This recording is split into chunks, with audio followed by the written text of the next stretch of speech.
Hello. Hello, hello, hello. Let's start with a poem. A poem by a notable queer poet, Pride Month and shit. Baudelaire.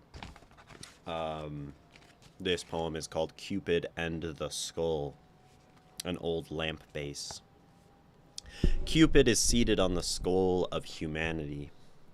On this throne, the impious one with the shameless laugh is gaily blowing round bubbles that rise in the air as if they would rejoin the globes at the ether's end. The sphere, fragile and luminous, takes flight rapidly, bursts and spits out its flimsy soul like a golden dream. I hear the skull groan and entreat at every bubble. When is this fierce, ludicrous game to come to an end? Because what your pitiless mouth scatters in the air, monstrous murderer, is my brain, my flesh, and my blood. Cupid in the Skull by Baudelaire, translated by... Who did this translation? I feel like it's ethical to cite the translator, by William Aguilar. And welcome, hello. We are here, we are back for poetry for writing, rather than for silly Magic the Gathering streams as was yesterday. Furry Combat Wombat, good morning. For the first time since I started watching you live before noon. Original language of Baudelaire is French, and it's much more beautiful in French, but I don't know French. Yeah, 3 hours ahead, right, of normal stream time, and this means my room has not yet climbed, like, to 90 degrees Fahrenheit, or, I don't know what that is in Celsius, high, 35 maybe, yeah, or like 30, 34 Celsius, which means it's tolerable and bearable. Obviously, I'm still wearing like a tank top because it is hot and it doesn't cool down here, but this means I might be able to like survive, and my computer will overheat less, and those are both good things. Hello, Nikki. Hello, Wobble Dobsy. Hello, Ishmael. You just watched a Toy Story 5 ad. That's, when did the first Toy Story come out? Must have been like early 2000s. That's quite the dynastic intellectual property. Though I guess there are maybe properties that have released like 10 such films in that time or something. So early? Yeah, it's yeah, wake up bright and early and do some poetry. It's good. It's a good way to start the day. Yeah, good way to start day, end day, have in the middle of the day. I ended my day yesterday with poetry. I wrote something quite nice, which I think I'll actually share. I was pretty happy with it. I saw the finale of Digital Circus last night. I don't know what Digital Circus is, but there were an alarming number of 8 to 12-year-olds in the theater. I imagine that means it's maybe not something that 8 to 12-year-olds should be watching. That being said, I feel like 8 to 12-year-olds are increasingly exposed to like a lot of fucked up shit online, so they grow up faster. Sun's out, guns out, Wobble Dobsy. Yeah, I got the my arms are looking more muscular as I've been rock climbing a lot. But still generally, I don't want to be like big and bulky. But I like my body. Hello, Classics Race. I won't be able to stick around long today since I'm going out to see Backrooms. I've heard so many people say like so many good things about the Backrooms film, so I hope you enjoy it. As a film aficionado, I would certainly love to hear your take once you do. The other day I watched for the first time The Truman Show. I was thinking of like writing a D&D campaign that sort of was like a Truman Show thing, where it would all kind of like come down at the end. So I watched it, and then my friends told me I wasn't actually running the campaign that we're playing this summer, so I had to scrap that. But it was a really good movie, and not really... I don't know what I was expecting. I guess I wasn't expecting much. But maybe I sort of Maybe it was surprising in the way it was told. Uh, I sort of imagined maybe that it would be him like figuring out over the course of the film that he is in like the TV show, but really he knows right from the beginning. And he's known for a long time in the show, and then it's just how he like gets out and sort of proves it to himself. I haven't seen The Truman Show in years, but I remember it making me cry, which is a rare occurrence when I'm watching films. I don't think it made me cry. Um, not that I remember. The most recent piece of media that's made me cry is the book that I'm reading, Braiding Sweetgrass, a really beautiful book. Last film that made me cry. I must have cried during Satan Tango. I cried during Cinema Paradiso, which was a little more of a while ago. Uh, I cried. I actually almost cried, or was like, I was crying at the beauty of the sort of filmography in Mr. What is it? Mr. Something Goes to Washington. Is it Mr. Smith? Is it? I don't know. It's the one about he's like a senator. He like ends up sort of accidentally as a senator and then goes to Washington and then like does this like filibuster and he's like this small town guy. It's a very like American movie. Um, but there's this moment in it that's like beautifully shot and like the chiaroscuro of the scene with like the silhouette of her face and him looking toward the camera is like I was like overwhelmed by that moment. Uh, Unfortunately, there's not like a good still on the internet of that shot. Um, with Jimmy Stewart, I believe. Let's see. I don't know actors' names as we know. Um, yes, with Jimmy Stewart. That looks right. Um, anyway, I rewatched Twin Peaks Firewalk with me on the day David Lynch died in tribute, and was pretty much sobbing for the entire second half. I don't think I've seen anything by David Lynch. Wait, David Lynch did a Dune, right? Was David Lynch Old Dune? Or was that someone else? Because I have seen Old Dune, and that movie was fucking awesome. um, uh, was that David Lynch? I really don't know these things very well. Lynch did the original Dune. That was such a bad movie, but it was so good. Me and my friends did a back-to-back old Dune, new Dune, Dune 1 at least, when Dune 1 came out. And it's funny because I was the only one who had like read Dune. So for the whole old Dune, I was like explaining to my friends and we were pausing every like 5 minutes. I'd be like, okay, so that's Princess Irulan and like these are the spice traders and like these are the Harkonnens. That's Sting. And then we watched New Dune and they're like, wow, the new one makes so much more sense. I wanted to watch Repo yesterday, but couldn't bring myself to do it. What is Repo? Repo. Well, apparently it's a video game on Steam. Uh, maybe I should put in film. I have a keyboard over here on my desk now.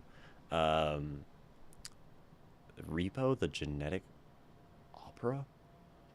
This must not... Really? What is this?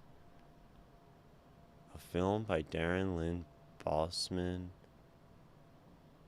An instant cult classic. The genetic opera. What a badass name or like a badass like secondary subtitle for a title. That's cool. It's definitely one of the Lynch films I'm not too keen on. He infamously hated working on it. Yeah, I feel like maybe the film reflects that. That doesn't surprise me, like based on the piece of art. And I mean, I think I maybe remember hearing that he wanted to have it be more than one film because Dune is just too much to put into one film. And he ended up having to make it in one film that was like 3 hours long or whatever. Uh, Yeah, that movie's whack. Movie's whack. Rip Anthony Head. See, y'all just say names in my chat. Keep doing it. Yeah. Wow. Okay. It's good that like people are here for the early stream. I was worried that I would go live earlier and no one would show up, which would be totally understandable. And I wouldn't be, you know, bothered by that, except for the fact that I am here, you know, setting out to read poetry. And without you all, there's no poetry. But we have you all, and that's very good. Uh, this makes me happy, basically.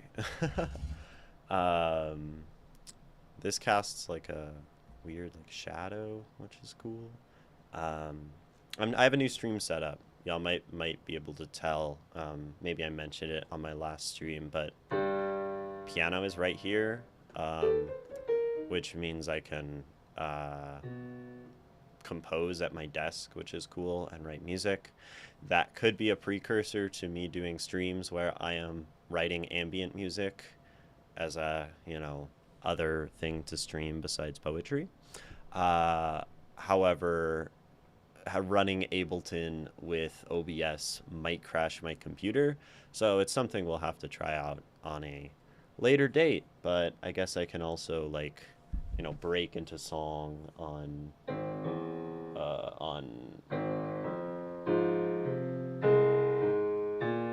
piano or whatever. But I'm not a very good pianist. I'm learning. I don't think I would stream practicing piano because we don't have to stream everything we do. Sometimes I fall into this thing in my mind where I'm like, well, if I'm just doing something, I should stream it. That's kind of what I did with Magic the other day. I'm like, I should just turn on the camera, and that's not always a good thing. It was useful to stream earlier and realize that I did like that. We'll almost always be ready to break into song. We never know when something might warrant it. Yes. Um, yeah. That reminds me of a line from a movie that made me cry, Harold and Maude, a little cult classic comedy film, very heartfelt, from like the 70s or something.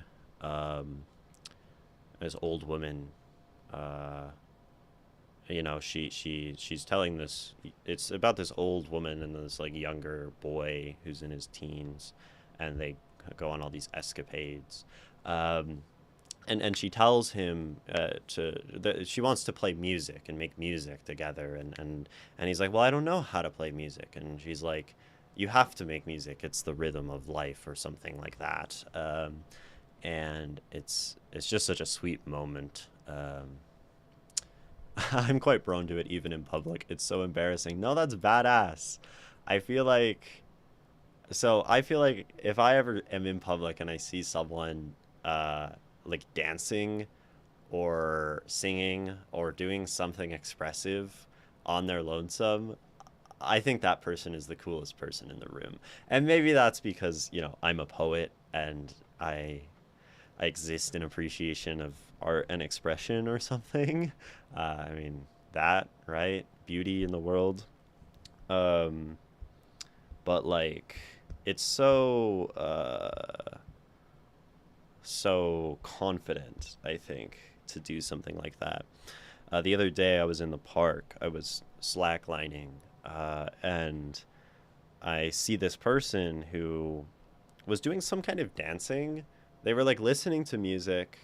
They looked very queer, and they were like going through some kind of dance routine. They were just sitting and they were just like doing stuff with their hands, and it was very like flowy and cool. But they were like repeating it, so it was clear that they were like practicing, you know. And I was basically staring at them, and I should have like walked up and said like, "Yo, that's really cool. What are you doing?" But I didn't because I'm a dork. So they're probably just, why is this person, you know, staring at me? um, so it goes. We can't always be that guy. Also, hi Pepper Pepper. Um, Wonderful to have you. And Callie. Hello, Callie. Callie and Pepper. We have so many people. This is quite lovely.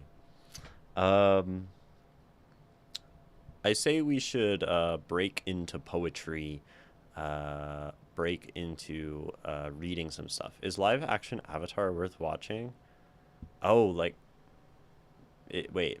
There's like is this like live action Avatar: The Last Airbender? I haven't watched it. I loved Avatar: The Last Airbender. That was like a what a masterpiece of media. And I love media that's sort of directed at kids but holds up. That's one of like my favorite things in media is when like a show targeted at a younger audience has things for the older grown up crowd as well. That like the lessons and the ideas still hold up, and Avatar just is so like universal or whatever, I guess. Um, yeah. Uh, Pepper, you love the lovely poetry, Lotus. Thank you. I'm going to read some of my lovely poetry. Just one poem because I mentioned that I would a second ago. And I want to read my poem. And then we'll go into someone else's poem. If y'all have poetry submitted, let me know and I can figure out. But I wrote this last night, laying on my floor right there. It's called Alone I Am Statue. And I was really, really happy with this one. I might include this in my submission to Poetry Magazine. Alone I am statue. I wear no clothes and bask in my stone skin, sprawled over carpet stretched over bone. I sing knowing nobody can hear, knowing nobody, a vibrant body, vibrant ears, vines of song climbing like life, like seed. I pose in the eye of comfort, muscling about, abouting abound, lounged on marble, masterwork in nude. I drink libations. I dream, coloring creation in and out there. There's as much and as little, but it isn't mine. I crack open, open, open. I know ancient goings on, closely holding, thumb back my sculpted ringlets. I culture within with humorous paint, fourfold laughing in all perfect hue. I bud breasts, suspended adolescence, shaped beautiful, white, smoothed. I cry. I wept. I sorrowed not, I smiled not. I wear no clothes, and bask. Alone I am statue. I've been thinking a lot about Greek mythology. I've been sort of dwelling on the figure of Hermaphroditus as a somewhat stranded in between notions of gender, queer person.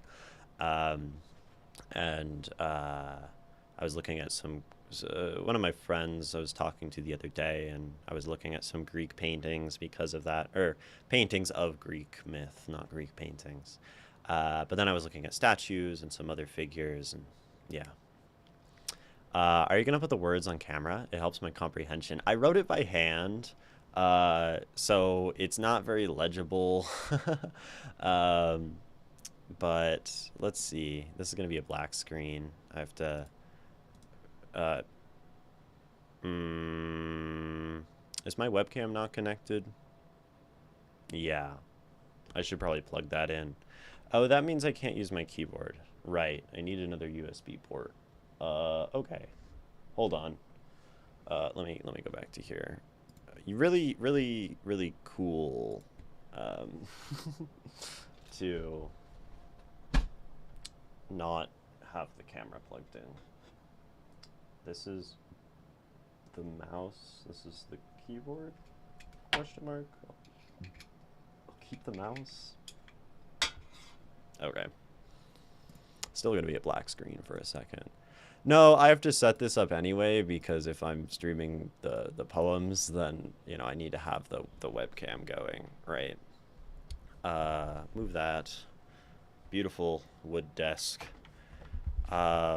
See, The issue is, here is the poem, right? And it's not a bother for me to show it. It just might be a bother for you all to read it. That being said, I can read it again, since we've come this far, and I'll try to go along with my finger. Although I have to, hold on, microphone closer. See, now that the camera's in the way. I can read it off the screen though. Alone I am statue. I wear no clothes and bask in my stone skin, sprawled over carpet, stretched over bone. I sing, knowing nobody can hear, knowing nobody. A vibrant body, vibrant ears, vines of song climbing like life, like seed. I pose in the eye of comfort. See, it's muscling about, abouting, abound, lounged in marble, masterwork in nude. I drink libations. I dream, creating, coloring creation in and out there. There's as much and as little, but it isn't mine. I crack open, open, open. I know ancient goings on, closely holding, thumb back my sculpted ringlets. I culture within, with humorous paint, fourfold laughing, in all perfect hue. I bud breasts, suspended adolescence, shaped, beautiful, white, molded, smoothed. I cry. I wept. I sorrowed not.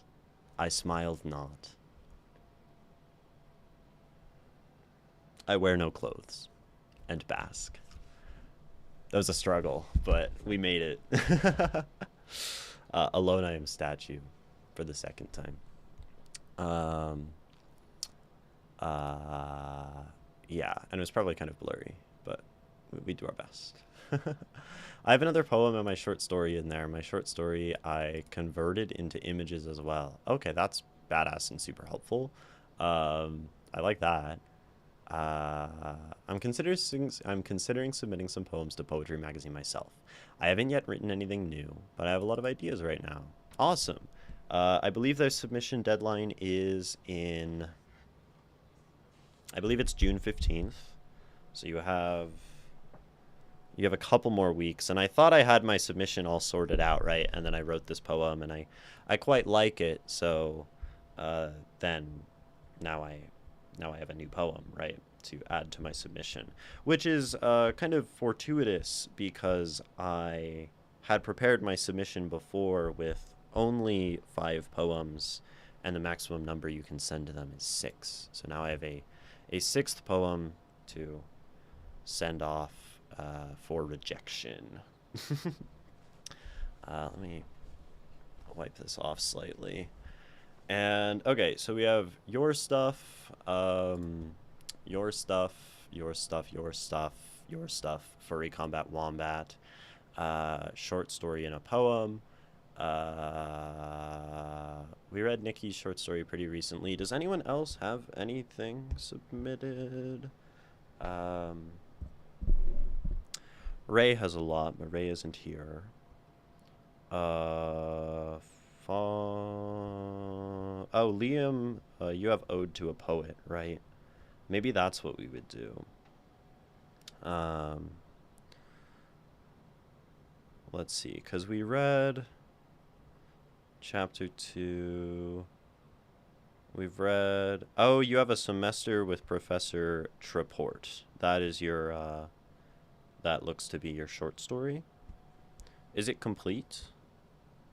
Either way, I think that's quite an old submission at this point, so we can probably definitely very likely read that. You're new, how does it work? Basically people go in our Discord and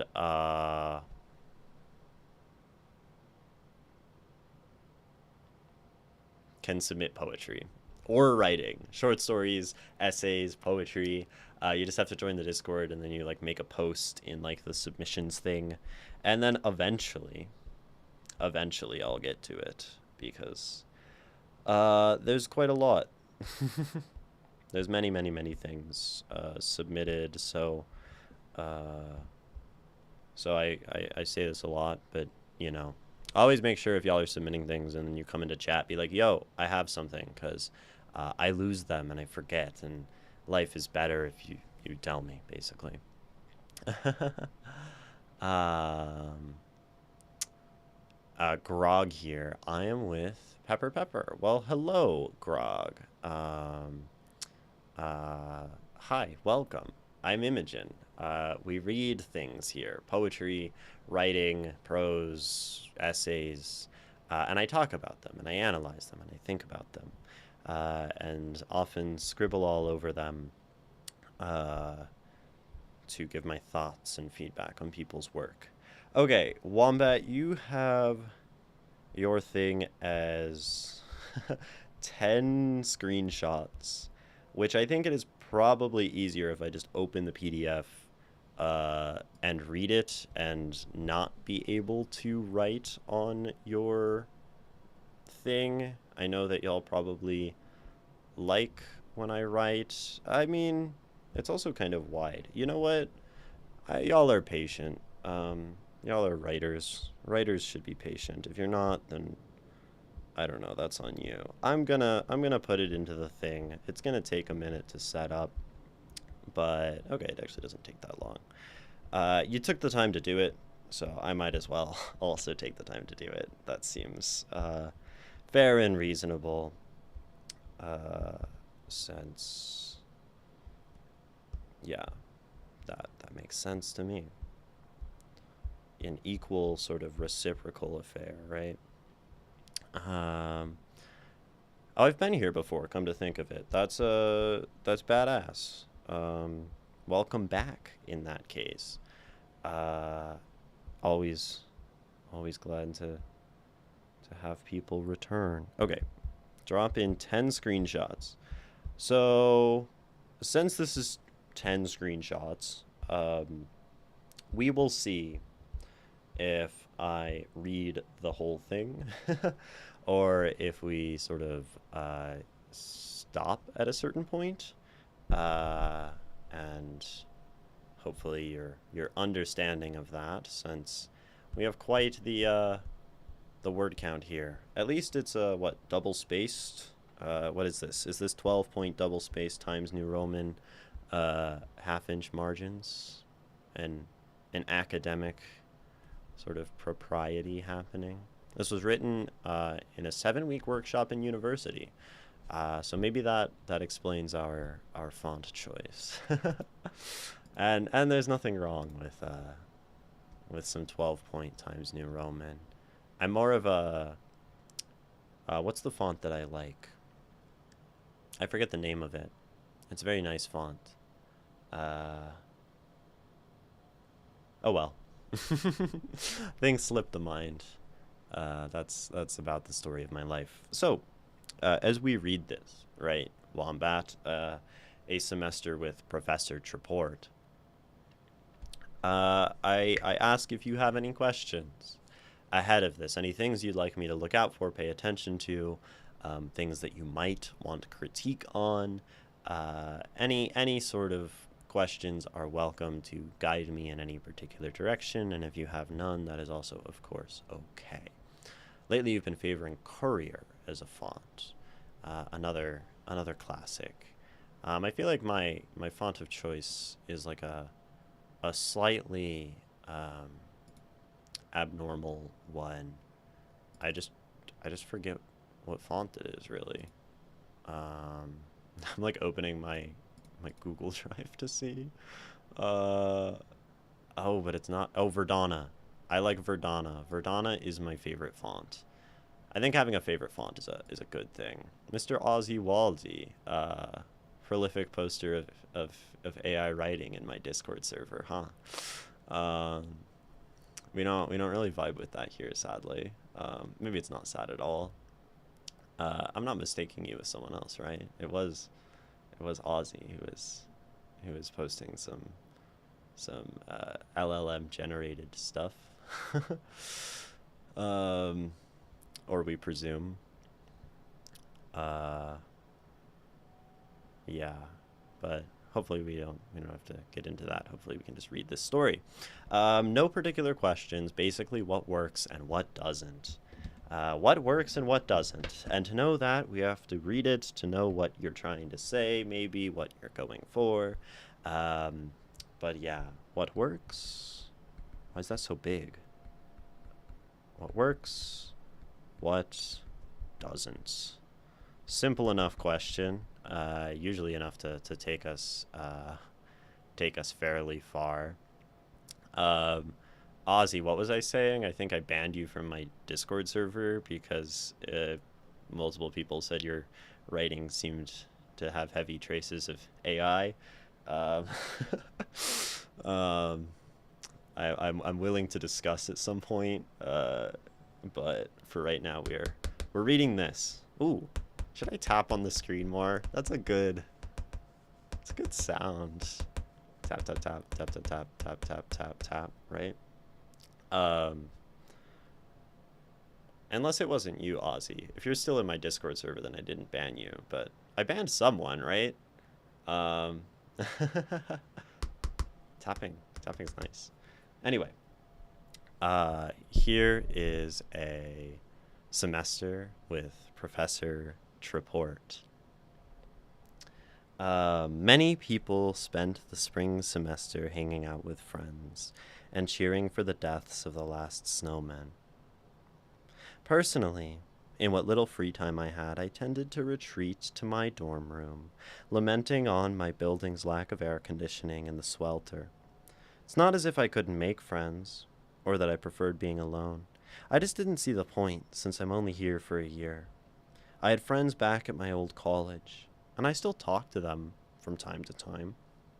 But distance complicates things, especially when you're the only one who's 1,000 miles away. The school pulled my financial aid after I failed some stupid linear algebra class. I swear the professor just didn't know what he was talking about. Point is, I couldn't afford to stay. Thus, my senior year was spent here, at Grencia University, doing my best to get the last of my required courses for my computer science degree. One of these was my second attempt at linear algebra.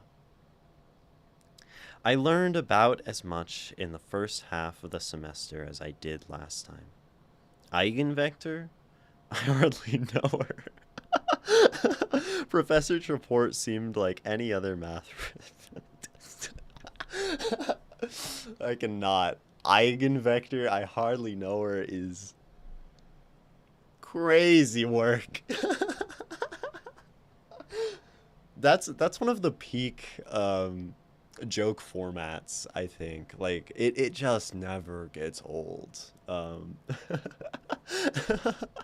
Okay, lock in. I mean, we don't have to lock in. It's very funny. Um, what a great line. I love how we're placing this story right within the voice of a college student. Right, it has this casual feeling. We have this like point is I couldn't afford to stay. We have uh, you know um, just like this, like personally, right? It has this just very like human speech kind of feel to it, and I like that. I think it does a nice job of characterizing our narrator, right? Um, yeah, good sense of voice, I guess. Who's up eigening their vector? Same as Gotham jokes, always get me. Might be mentally 12. Yeah, same, right? I forgot what were eigenvalues again. I have no idea, right? She eigened on my vector until I scaled. Okay. Yeah, something to do with algebra. I learned about as much in the first half of the semester as I had last time. Eigenvector? I hardly know her. Professor Treport seemed like any other math professor. He was apparently, again, a nice voice, well known for developing proofs for some theorems in the past few years. He wore a suit and carried around a canvas bag that was the same light gray as his curtained hair, which slightly overlapped his bifocals, stolen right off of Harry Potter's face. He explained things at least a slight bit more intuitively, but it was still just a garbled mess of matrices and using some ancient witchcraft to determine X, Y, and Z. I tried to take notes sometimes, but formulas on my page have a distinct tendency to transform into drawings of Pokemon without me even realizing. I felt a jolt, not from the graphite Pikachu, as I heard the words midterm and tomorrow escape Professor Treport's mouth. So what? That's our first page. And I think this is really nice in like again the humor, the voice, all of that. I think you have some really nice like literary descriptions in here, right? We have this sort of traveling across his figure to describe him, right? We start with like the suit, we work to the bag, and then it pulls us up to his hair, down to the bifocals. It's a very almost painterly description in a way, right? Because in paintings, we often create things with these like compositions, and the way that we compose the painting leads our eye to sort of move about the painting, right? So maybe in this composition, the focal point falls down to the circle. Um, and even to have like the focal point be the bifocals is kind of a funny coincidence, right? Um, yeah, Ozzy, we'll discuss that maybe after this. I'm definitely open to that discussion. And banning was probably a bit heavy-handed, but we will return to that. Yeah, and I mean, first page, right? We sort of set up the tension midterm tomorrow, and also setting it up just through um, the past failure, right? There's these stakes on the line. If we fail again, right, we're not graduating Grencia University, and we're gonna be some fail son neat who leaves college with a heavy head and all of that. um, yeah. Apparently, we always start from the top left of anything. Well, that's probably something related to us as readers of the English language, right? There's probably good odds that, like, um, if, let's say, Japanese, right, reads right, top to bottom, right to left, I wonder if people who read Japanese would sort of look at a painting, for example, differently. You redeemed stretch?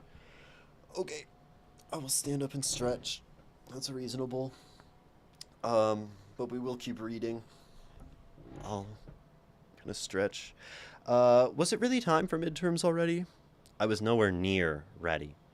Thankfully, unlike my professor at my old school, Professor Treport at least was kind enough to give us a study guide, with some example problems with solutions, along with some exercises for practice. I never understood the mindset of professors that give non-mandatory work. I just don't see why anyone would put in any more work than they need to for a class like this. Don't get me wrong, I greatly appreciated the study guide, but there's no way I ever see myself doing extra problems just for practice. What is the point if I don't get credit for them? So I like how we're positioning this character, because I think we're starting to expound on his like a pretty crippling like laziness, and basically what we're doing, right, is we're setting up something like an unreliable narrator, and this is one of my favorite techniques in literature. One of my favorite books.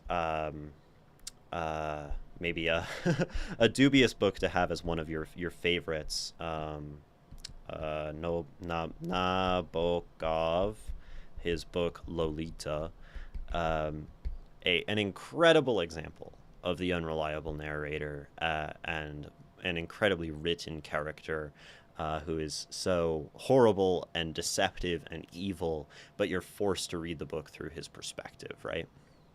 Um, isn't that one of those banned books? Almost certainly, yeah. It's about a man who's a pedophile, basically, and the book is from his perspective. Um, and it's not pleasant. It's really horrifying. But it's one of the only books that's given me like a deep sense of horror and disgust, and I think that's very powerful. But unreliable narrator is when you tell the story from someone you don't trust, right? So we hear this sort of like lackadaisical, doesn't really care student, and you know, it leads us to question some of the things he says, right? I failed some stupid linear algebra class. To go back to this, I swear the professor just didn't know what he was talking about, right? And then again, he has a professor who we've already established is probably like better and earnest, giving out a study guide. But at the same time, right, he's like, well, you know, I'm just not going to do it. Why would I put in the work? So we're sort of shifting the narrative to the idea that he's just a like sort of lazy or unmotivated idiot. Not an idiot, maybe. He's probably smart. He's studying computer science. But he just doesn't care, right? He's like drawing and like he explained things a slight bit more intuitively, but it was still garbled. But I didn't take notes, you know? So it's sort of this push and pull between like what is true and what is his perspective.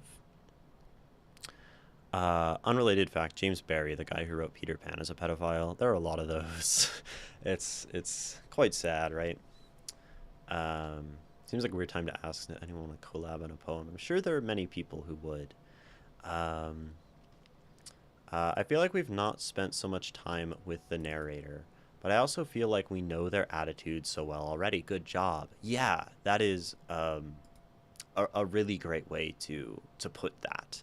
And I think we do. We know him really well. We know how he. Do we even know that it's a he? It's all I, right? We're so in the head of this character. It could be she, right? We have no description. That's interesting. We have no physical description of our narrator. We have nothing really about them other than purely, right, their attitude toward things. And like we're left to sort of construct the rest around them. Um, and it's interesting, right? I say he, and there are like associations in my mind that maybe lead me to that.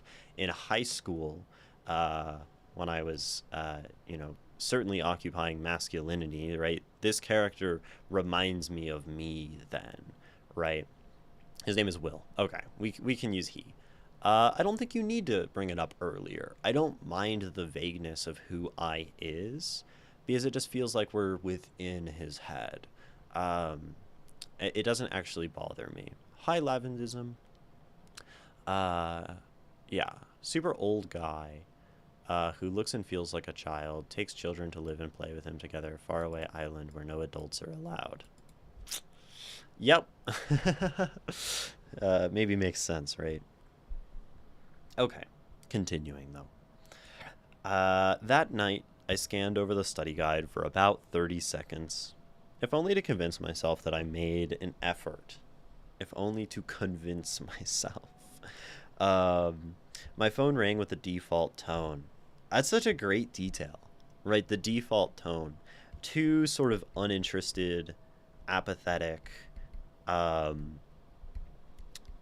to change anything, right? To not, change the tone of the ringtone to express oneself through that. And just leave it how it is. Hey, Mom. Hey, how are classes going? She asked. They're fine, I guess. Do you need anything? Do you have enough food?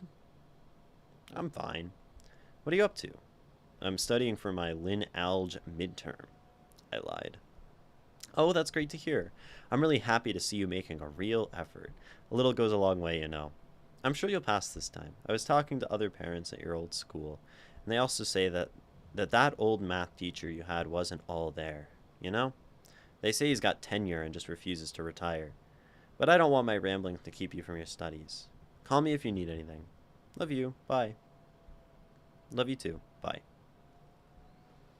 I was glad to hear from Mom, despite the dread of knowing how much I was letting her down. I could almost see it already. Her relentlessly messaging other parents and protesting the administration that I ought to graduate despite not passing the class.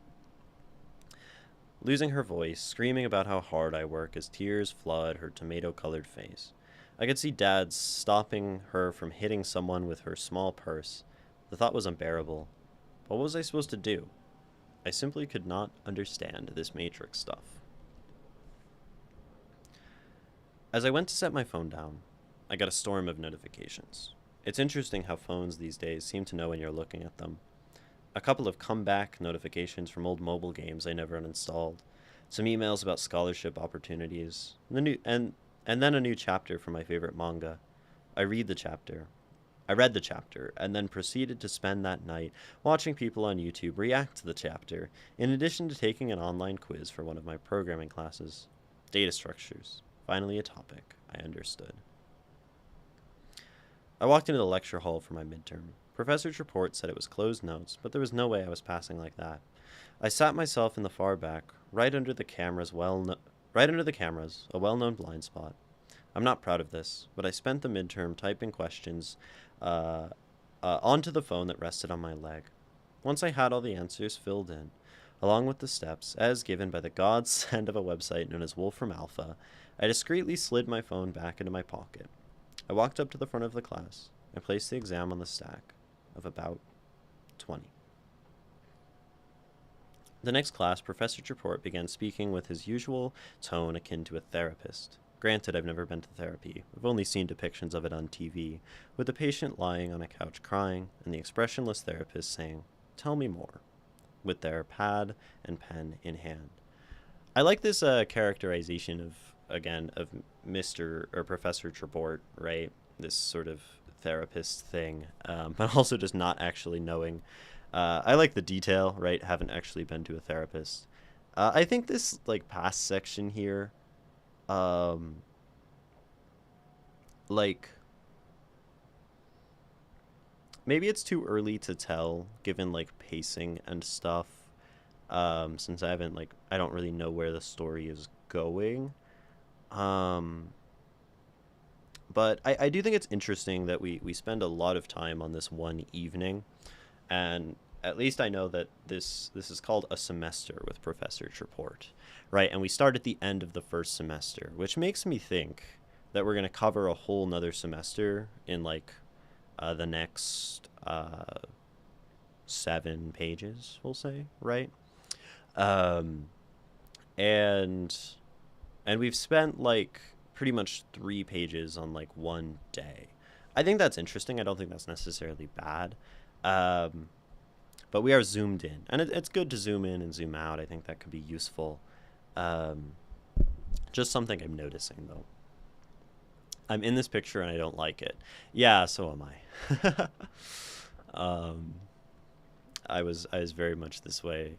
Not that I would cheat, but I just didn't care about school, right? Hello, class. I'm about halfway through grading your midterms. I'm seeing some common errors in many of the exams. I'll be putting you all into smaller groups based on how you did on the exam. I'll be helping you guys to shore up these common weaknesses in preparation for the final. You should all expect an email in the next few days regarding your group placement and meeting time. I've got to hand it to him. That's a really cool thing to do as a professor. My email was already in the inbox by the time I got back to my dorm room. Hello. You've been placed in Group C. This group meets from 2 to 2:50 every other Tuesday right after class. These meetings are mandatory, and thus I've checked all of your schedules and assured that there are no conflicts. See you then, Professor Treport. I don't know if professors could do this, but I think this is just another great example of it shows the sincerity of the professor, right? That he cares. And I personally love a story about a good caring professor, right? Dead Poets Society is one of my favorite films. That's one that made me cry, since we were talking about that earlier, right? And I've had some W professors in my life. So I like that we sort of have this tension between lazy student, caring professor. Uh, it's a nice one. I think it's well represented. I considered lying about a conflict, but it was more trouble than it was worth. I'd have to show up, but it'd be fine. I could just sit in the back and keep my mouth shut. After all, this group is likely all the people who had near perfect scores, so there wouldn't be a lot to discuss. I walked into the smaller classroom after class that next Tuesday. This classroom is in an older building, which was in need of drastic renovations. The stairs up to the second floor felt like they could buckle at any time, but they never did. I was the last to get to the classroom, but I wasn't late. Professor Dreport closed the door and locked it. He gave us a look that said it all. My stomach sank and I realized how screwed I was. Welcome to a discussion about academic honesty, Professor Dreport said. I was a mouse in a snake's cage. All there was left to do was let the fangs sink in. There was no getting out of this. The truth is, it really isn't all that important, he said. I'm sorry, what? One student asked. I know you all cheated on the midterm, and you're not in trouble. Let me explain why I made this group. There it was, a hole in the snake's cage. But first things first, do not discuss what happens in these discussions. If asked, make up something believable. We were working on cross products, change of basis, whatever. If the administration finds out about what is happening in this discussion, I get the boot, so I'm taking all of you down with me. All 10 of you are seniors, and you need the credit for this class to graduate. What I'm getting at is that I'm not condemning your choice to cheat on the midterm. What I will condemn, however, is your choice to do a poor job at hiding it. I will help you all remedy that. Nobody in the classroom lowered their guard.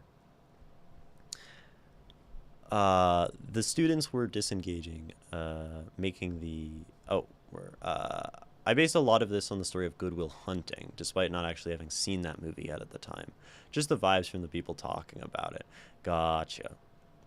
Yeah, I haven't seen that film. I think I've heard mixed things about the film, but you have this sort of genius, like a janitor basically, who's like a younger guy, and then he starts like solving math and stuff with a professor or something.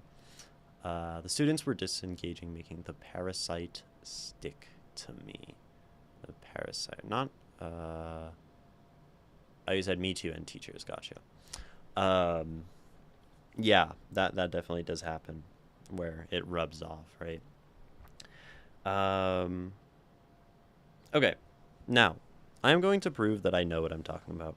Bradley, you wrote formulas on the palm of your hand, didn't you? Not the worst method, but it's obvious the way you looked at your cupped hand during the exam. Claire, you. He continued through all the names in the class until he got to mine. Will, you hid your phone well, but not having both the arms on the table makes anyone suspicious. It didn't take me long to spot you typing something into it. I guess naming him Will maybe is a little nod to that, right? To Good Will Hunting.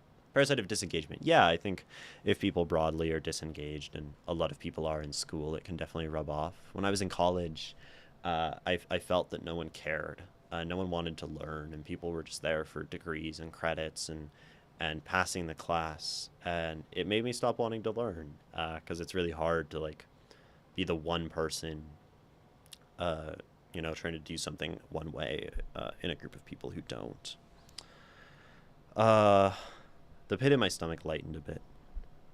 Why would you do this? Claire asked. Cheating effectively is one of the most underrated and underappreciated skills in the workforce. I personally cheated my way through my entire math degree and never got caught. Does that make me any less qualified to teach math? I don't think so, at least, he said. How does looking at the smart kids' answers make you qualified? Milo asked. Listen, I'm a master of my craft. It takes a lot of planning and seamless execution to do what I do. So don't go comparing me to the meatheads in their 7th year of high school. It sucked because the teachers were genuinely teaching their subjects, while we, the students, were being assholes. Yeah, kids are assholes. I think it's inevitable. One time I accidentally had my phone in my coat while taking a state exam in high school. I never got caught, but I panicked the moment I realized I still had it. Yeah, that's scary, right? Like someone catches you having that, and it's like it's Jover. You get a 0 or whatever. Um, and they put a lot of weight on those standardized tests, right? Petition to change norms that social science people are as socially expected to have surface level STEM knowledge, as STEM folk are expected to know about world culture and art. This would stop things like Goodwill Hunting.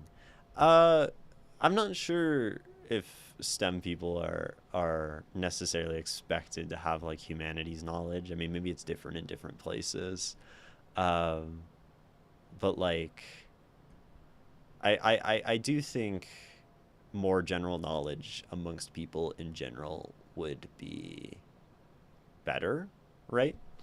If we all knew more about more things, if like maybe reading more books across all sorts of different kinds was more common, I think that would be better.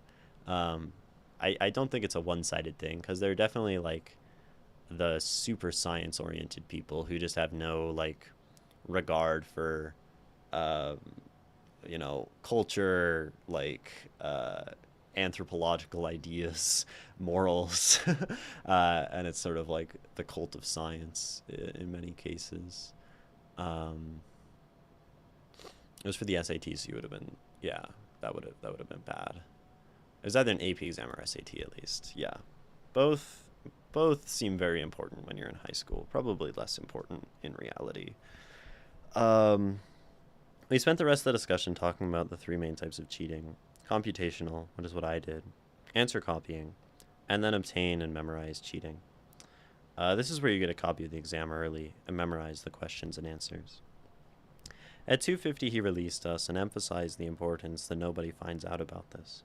I walked back to my dorm, really feeling the force of the bullet I just dodged. But I wasn't in the clear yet. All it would take is one student reporting this.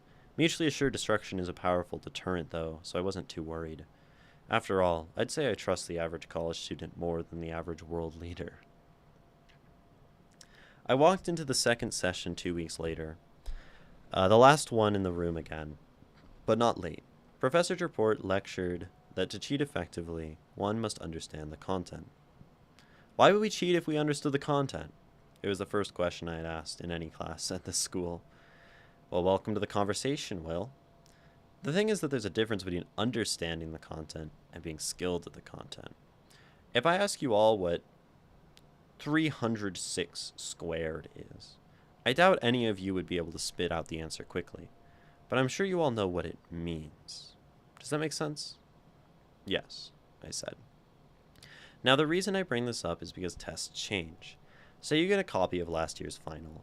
If this year's final has just one question different, the previous year's is almost useless if you don't understand the content. You might answer every question right, but one, and depending on the type of question, it may seem suspicious as to why you couldn't answer it. This brings us into the main method of cheating I will teach you, which I call scrape and verify cheating. In computer science, this is a problem known as P versus NP. What it states is that, as far as we know, for many problems, verifying that solutions are correct is far faster than generating a solution. What we're going to be doing is finding ways to get access to answers, and then verify that they are correct. The number one cause of cheaters getting caught is them sharing the same wrong answers with another student. Sharing the same right answers, however, is not suspicious at all.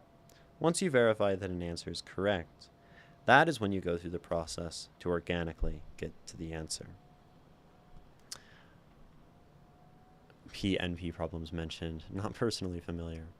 The feeling went back in the day philosophers and scientists were the same dudes, right? Yeah.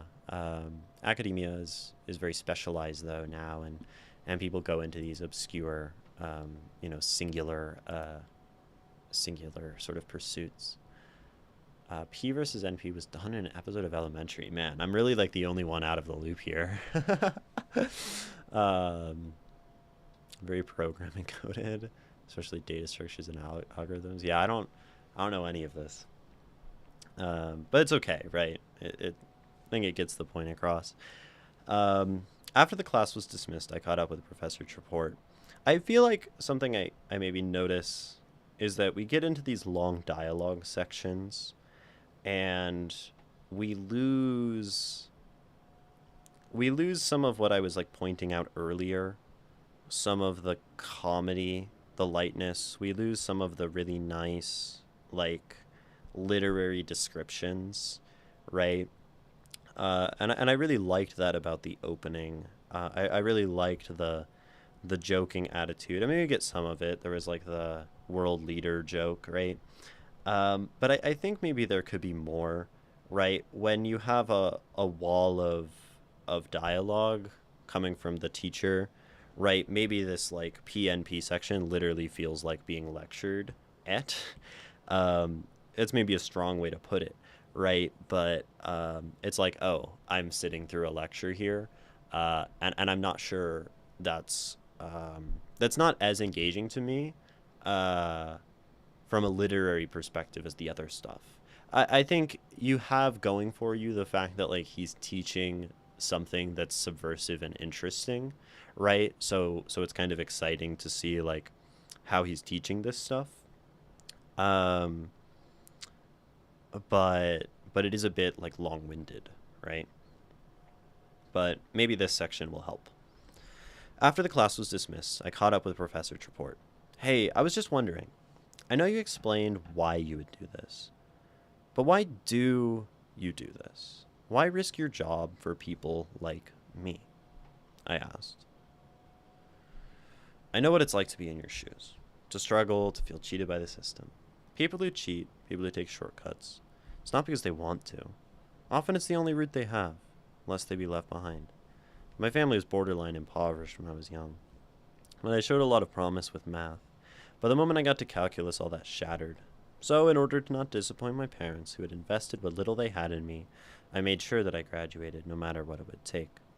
When you apply for jobs, what you know doesn't matter to the employers. What matters is whether or not you will get the job done. But institutions like this have convinced companies to take on an elitist hiring method. It's another perversion of academia. Knowledge should not be a means to money. It should be something we chase for its own sake.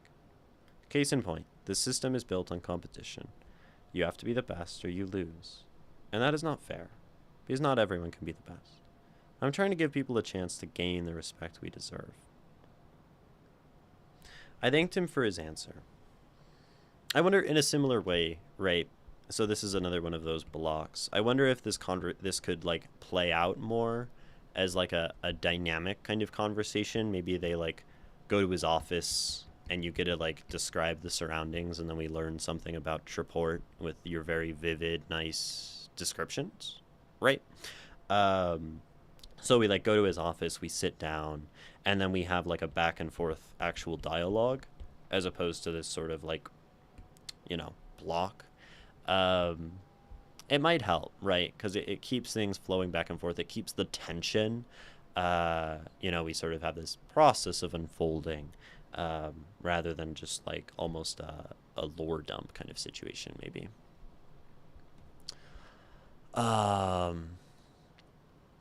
P versus NP is one of the millennium problems. The basic premise is that if you can solve the most complex problem, you can solve all basic problems leading up to the complex problem. It's believed it can lead to a way to break all encryption. Cool. That's neat. There's a reason specialization exists? Yeah.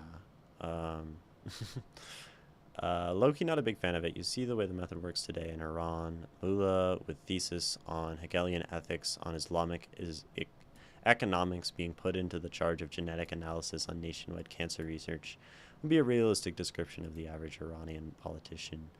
Yeah, I mean, specialization is helpful in like a...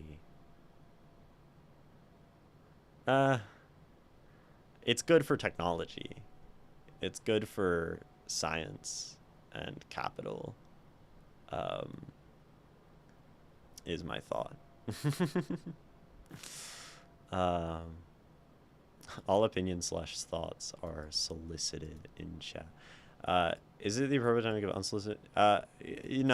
Chat, I love the off-topic things in chat.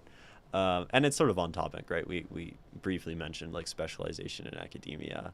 I love the other discussions. I love the unsolicited stuff actually.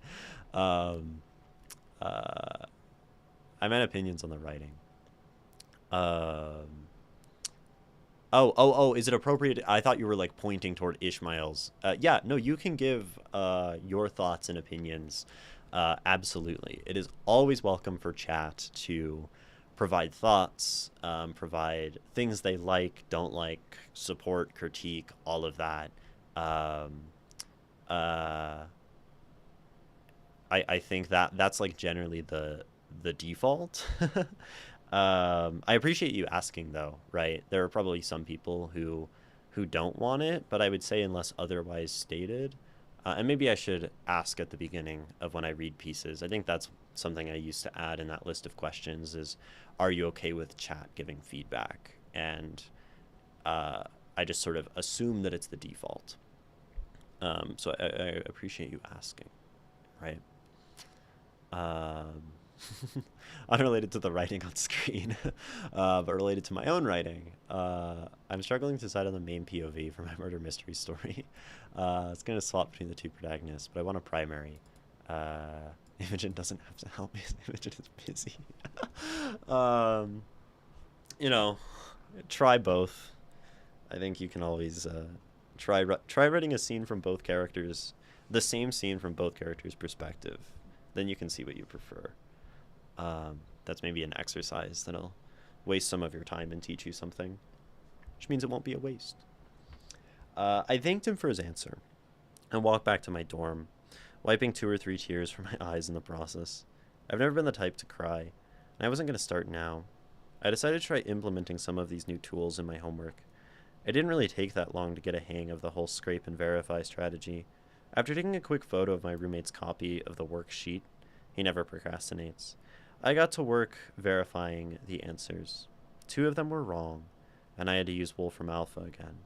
Though I did start to see a few patterns emerging in the answers, and I started to develop a strange intuition for how the math actually works. Again, like this is like a big moment for your character emotionally, right? He's like worked to tears, right? Over this conversation. So I'd love to see that play out and maybe like realizing he relates to the professor over the course of a conversation, because that seems like such a pivotal moment in the story. And when we have something really pivotal, I think we give that more time. We give that, and then the details that maybe matter but are like exposition and setting up, we try to like get those out of the way as quickly as possible.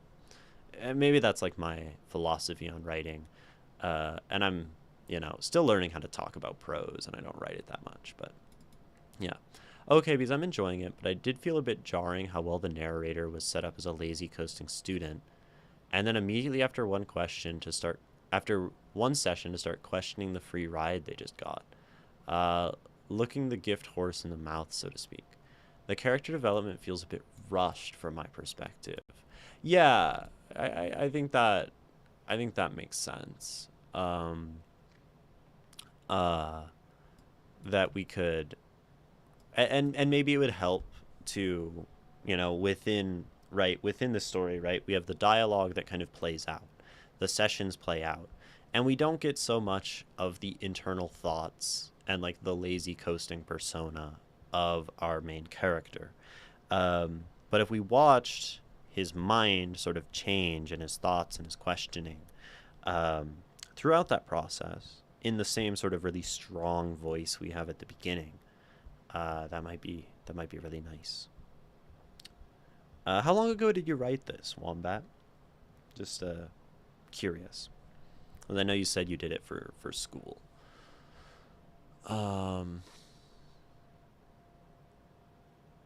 I assume there was an automatic disclaimer that if you share your work, people will have opinions. Yeah, that's generally the thought.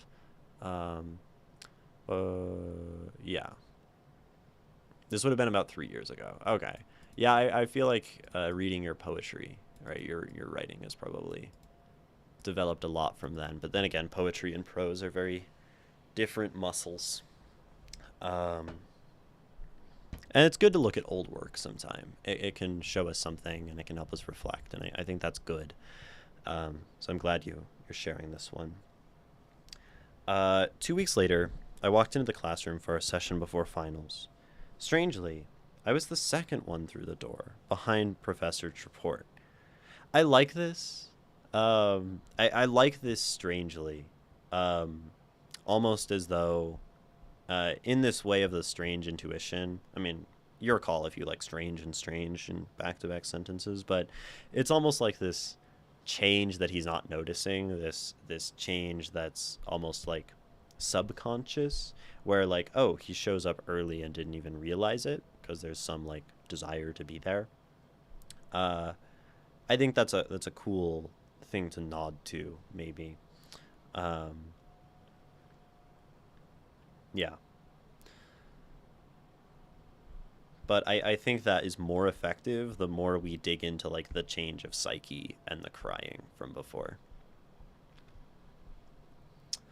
This session was more of a debrief on the semester and a review of what we learned about the art of cheating. As the session began to wind down, Professor Treport spoke in a far more serious tone than we'd seen before. So, as we wrap things up here, I want to congratulate you all for your remarkable progress. Regardless of the legitimacy of your assignments, I am proud to say that almost all of you have high enough scores to pass the class guaranteed, even with a 0 on Friday's final. Now, I know I've been encouraging you guys to improve your craft, but I would strongly advise you all to not cheat on the final. How come? I asked. Since it is the final exam, admin wants more proctors in the room, not just me sitting at the desk. There are going to be 4 or 5 of us walking down aisles and making sure everything is legitimate. Not saying I don't believe you guys are capable of cheating under that radar, but it's just too risky, especially when most of you guys already pass anyway. That makes sense? The classroom collectively nodded. I kind of think this is uh, uh,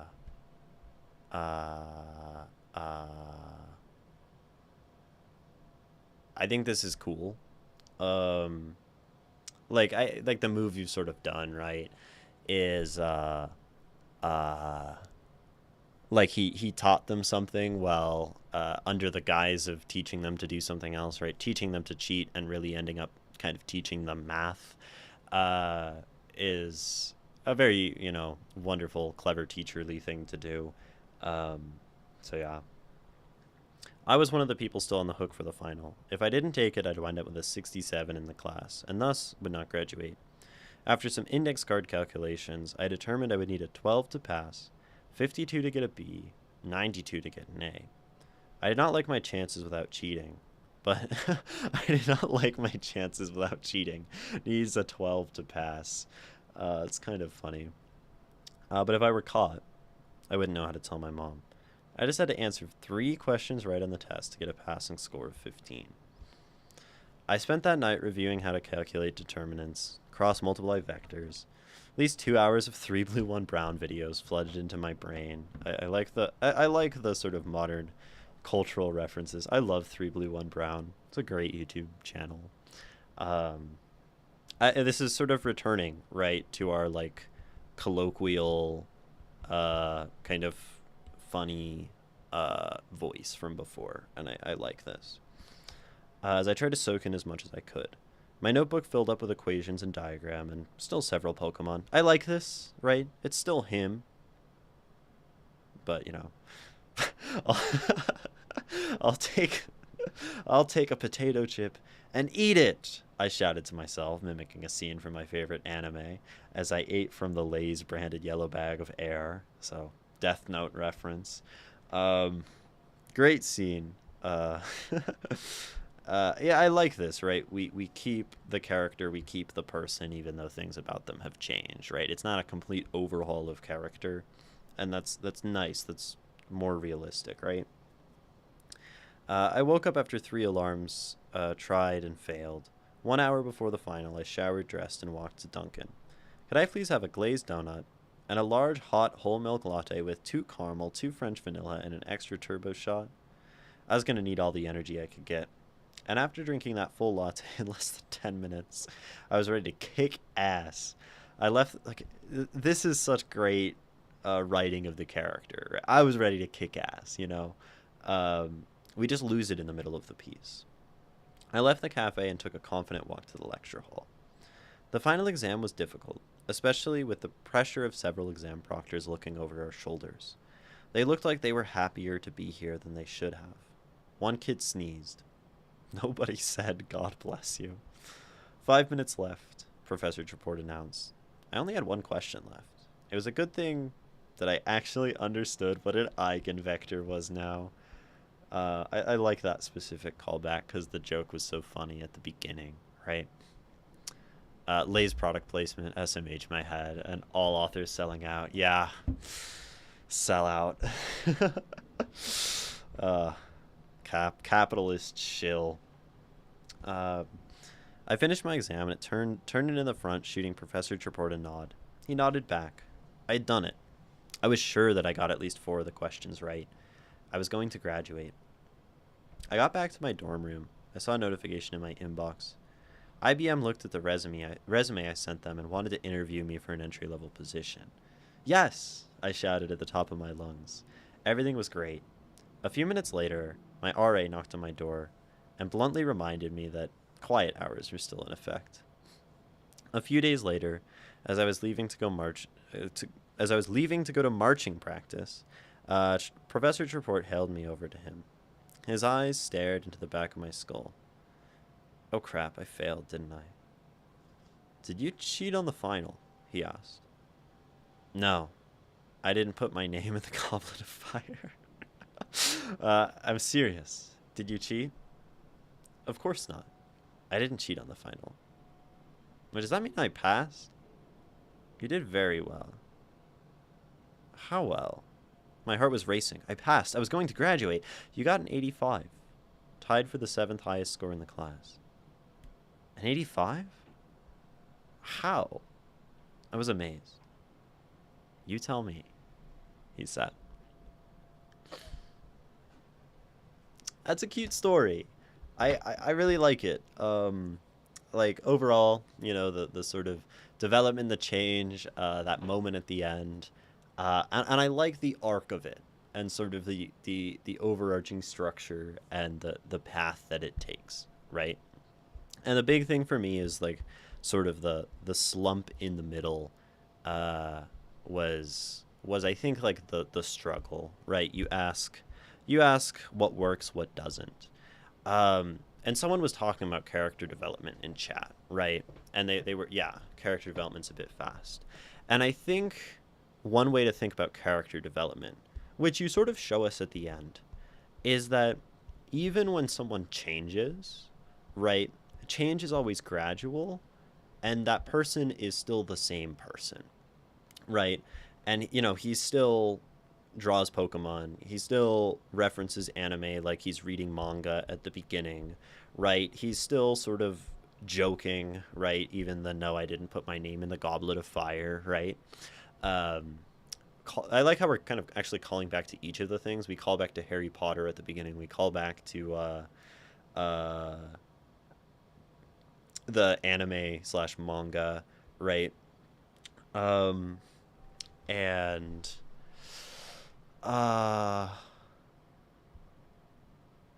but the middle, right? The middle sort of changes in a way that we forget who the character is, right? We lose the funny guy. We lose like the lackadaisical slacker. We lose his energy, right? And I think that would help the character development feel less rushed, because we would get to see the parts of him staying the same and the parts of him that are changing. And that's really like the reality of character development, is we never have someone become a completely different person over a day or a week or a semester, right? But what we do have is these slight changes in perspectives, these little lessons that kind of point us in new ways, nudge us, right? And maybe you could think about how to frame this middle section with the conversations with Dreport and these lectures as nudging our character in a way that works for him. I think you do this almost. You almost make the connection where like you're talking about maybe like the scrape and verify, and I think that's a computer science thing. Um, so what's actually happening, right, is like you're sort of framing math within computer science, and that means it's not actually that much of a character change. It's a perspective shift on it's a perspective shift on math, right? Where he's just seeing it in a new way. And I think that is a um, useful mm, tool, right, that you've included. Because then there's like a plausible way that he would suddenly become better at math is through seeing it through a new light, right? Um, but overall, right, I think my favorite things about this work, right, what works, the characterization, the descriptions that you drop in sometimes, the colloquial tone and the references and the comedy, I think are all really enjoyable. Uh, Eigenvector, I hardly know her, is the best line in the work. Honestly.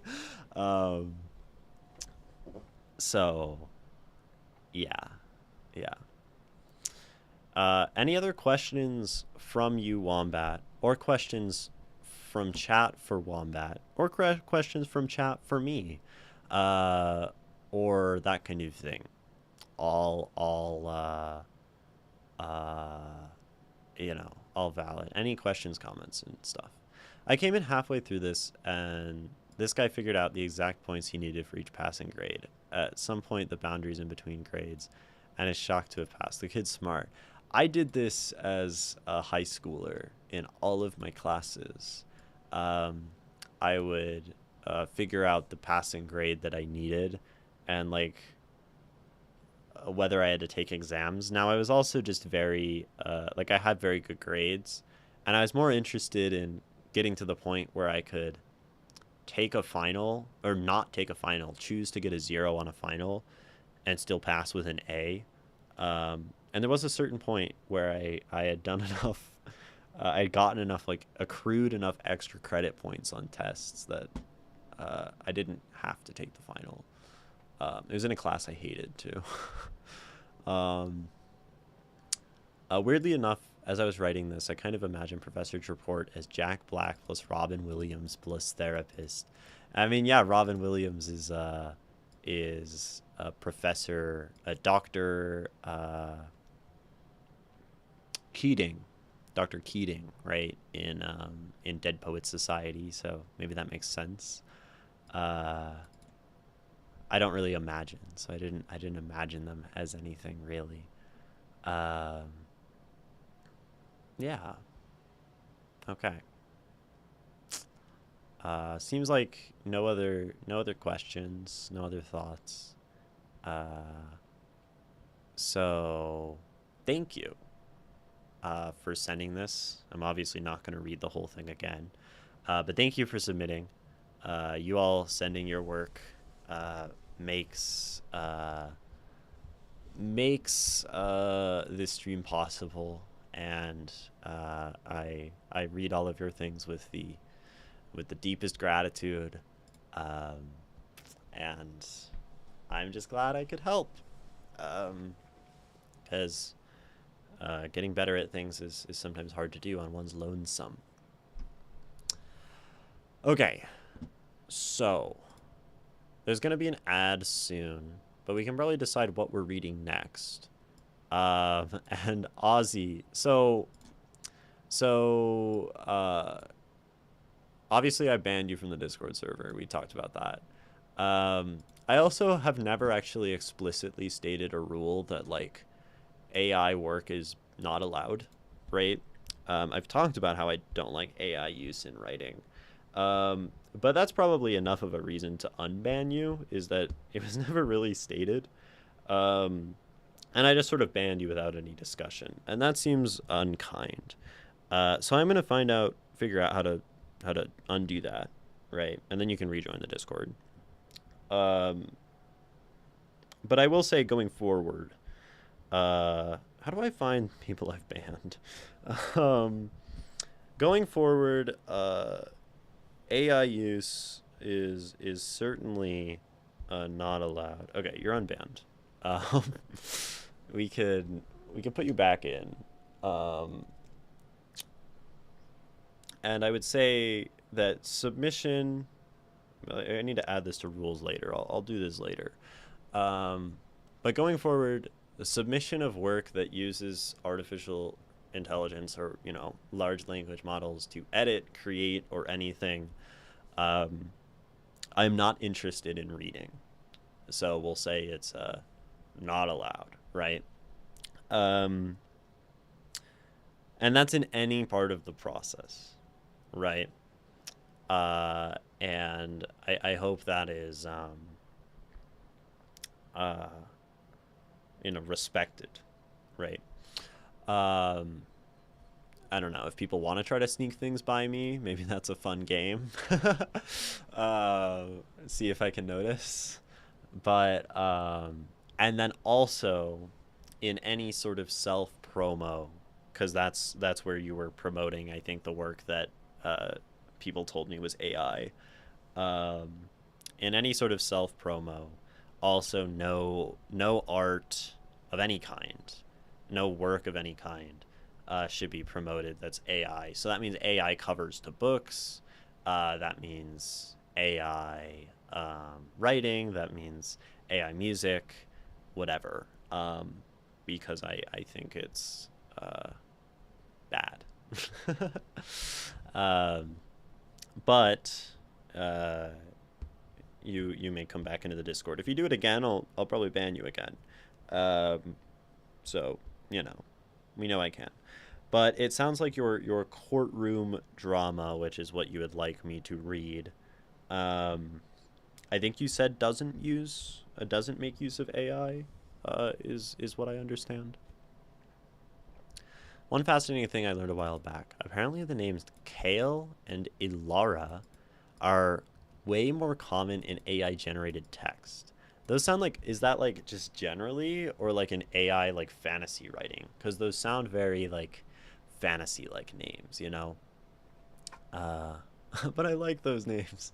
Yeah, I mean, we can still use these things, right? You can still use the word delve, even though AI generally overrepresents the word delve, for example, because of how it's programmed or whatever.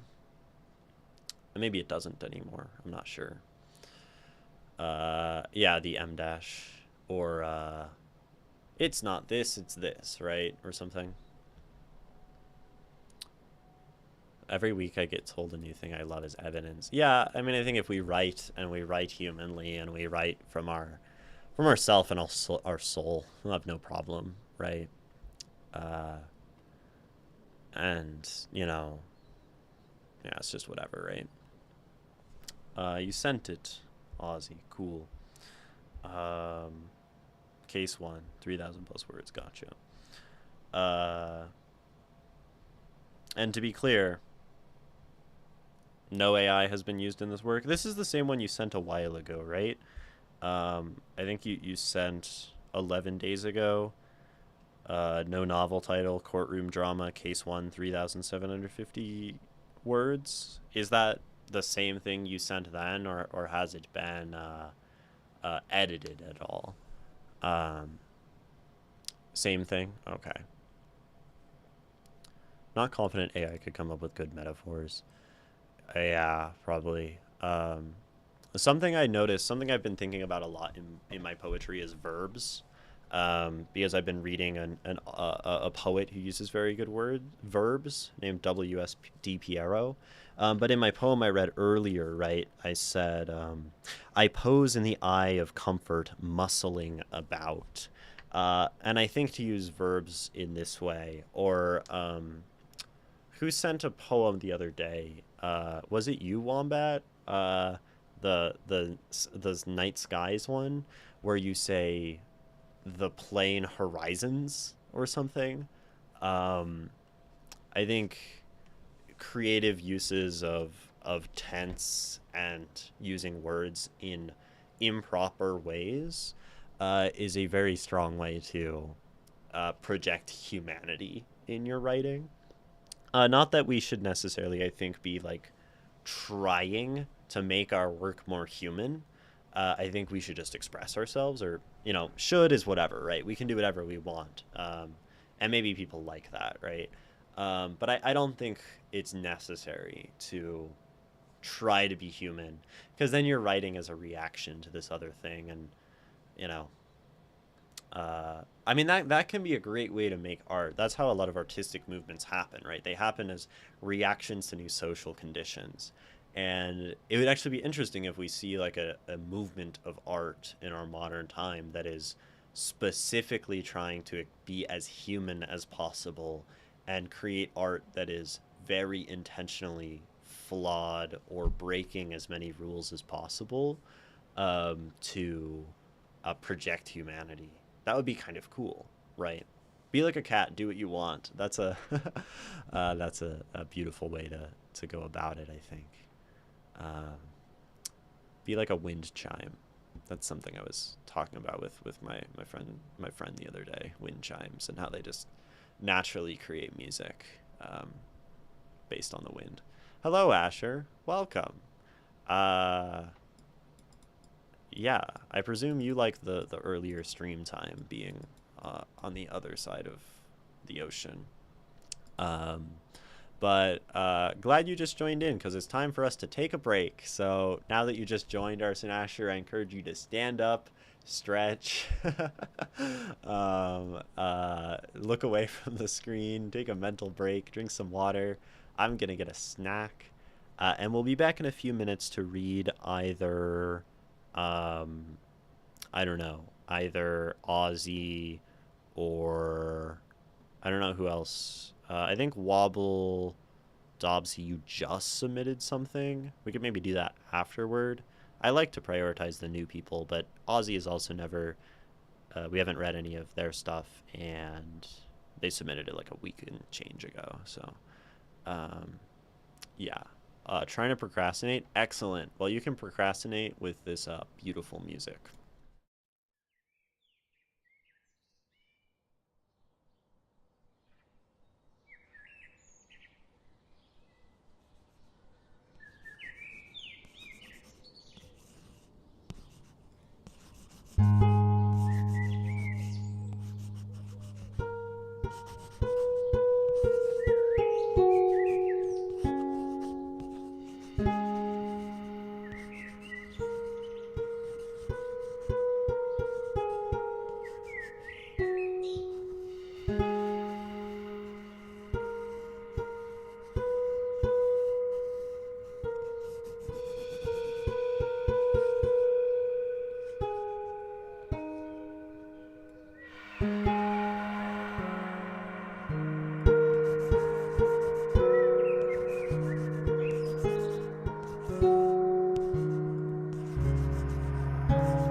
Hello.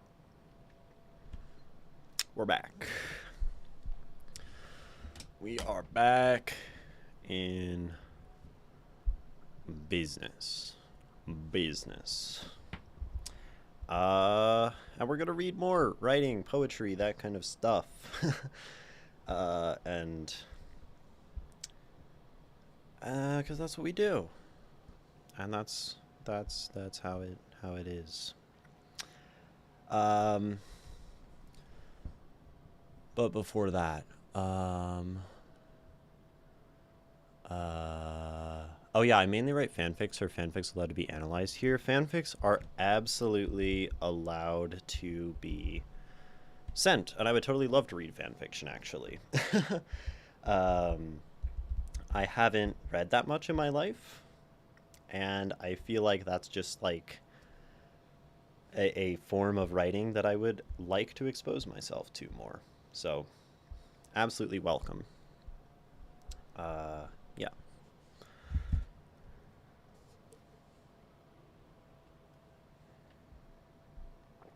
Okay. I think we're gonna read Ozzy's start of story.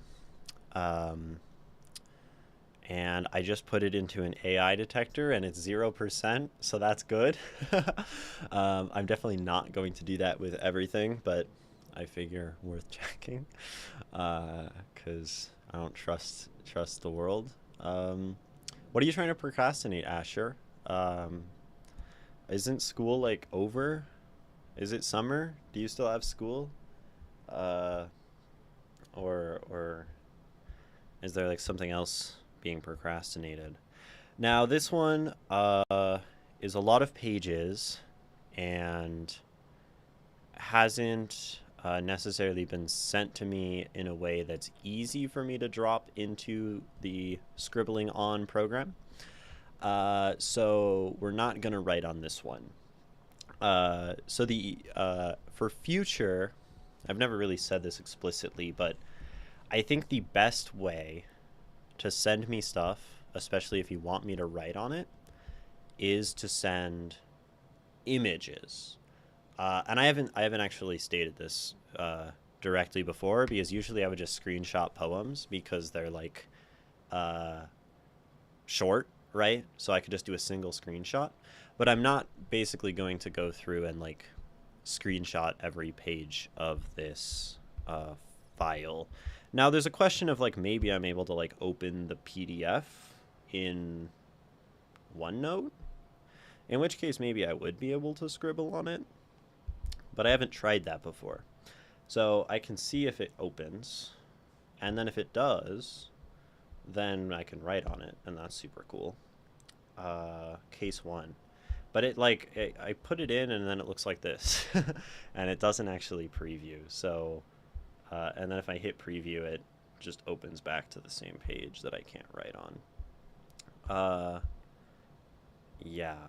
But I guess if I download this, I can use like the normal markup, maybe. So I could be able to write on it.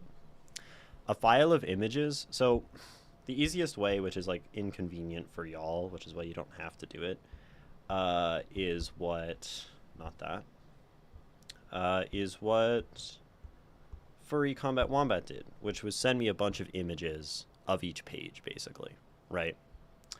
That being said, I think I can write on this by previewing it and then using this tool. So we're gonna have a little bit of a different writing apparatus, but I have found a different way to write on this. So for now, this works.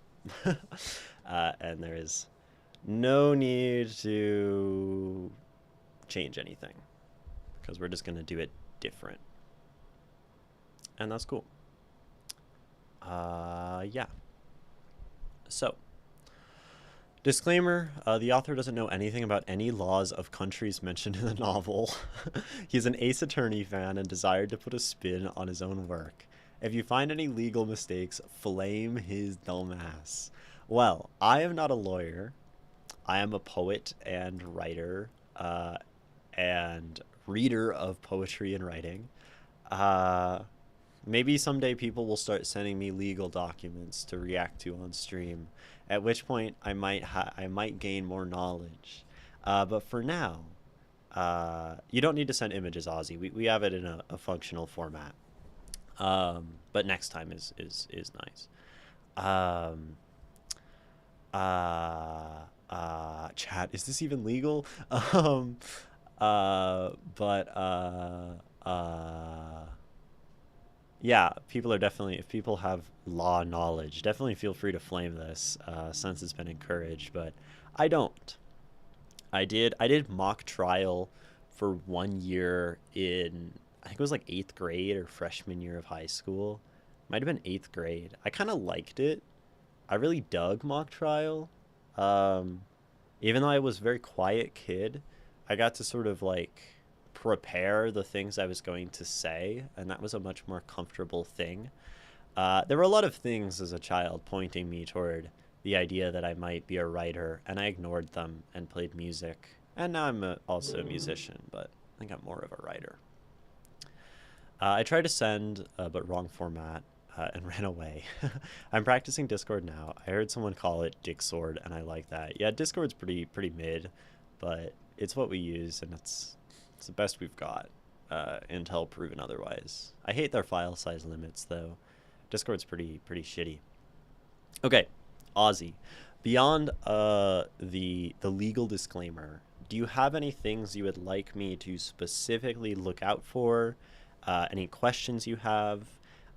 Any you know, directions you would like me to go with this? Ideas you would like me to focus on as I read? You don't have to, but if you do, it can make this more personal and helpful to you if you're looking for specific advice. And also, it is assumed, disclaimer, that chat can give feedback on your work. If you don't want chat's feedback, say so. But I think chat often gives lovely feedback.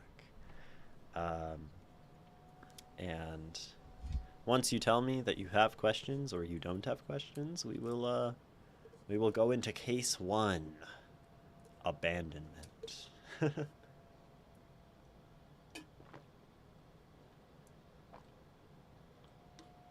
I think you mentioned maybe like pacing or tone earlier, but I'm not sure. Story's cohesion, missing words, prose mistakes. Okay, so like point out any basic editing, that's fine. Um, I will probably just like underline if there's, I'll probably just underline in red if there's any like basic grammatical errors or missing words or that kind of thing. Um, it's not that interesting for me to talk about. But story cohesion, that's an interesting word, cohesion. Another word that maybe that makes me think of that people use sometimes is flow, right? How does one thing flow from the next? Do things feel connected? Is there anything that feels unrelated or tangential? Is maybe an idea associated with that. And yeah, that's something. And do tell if it is enjoyable. I can definitely tell you whether or not I enjoyed it. Sounds good. In the small town of Spring Crocus, Texas, named and famous for the part of the green plains just blanketed with the aforementioned flowers for miles, before the town was built on top, uh, leaving the outskirts with the flowers. Okay, so we have this sort of like fragmented setting the scene, which is cool, right? Um, in the town of Spring Crocus, Texas, named for this before the town was built on top, right? This is a sentence fragment. I think it's okay.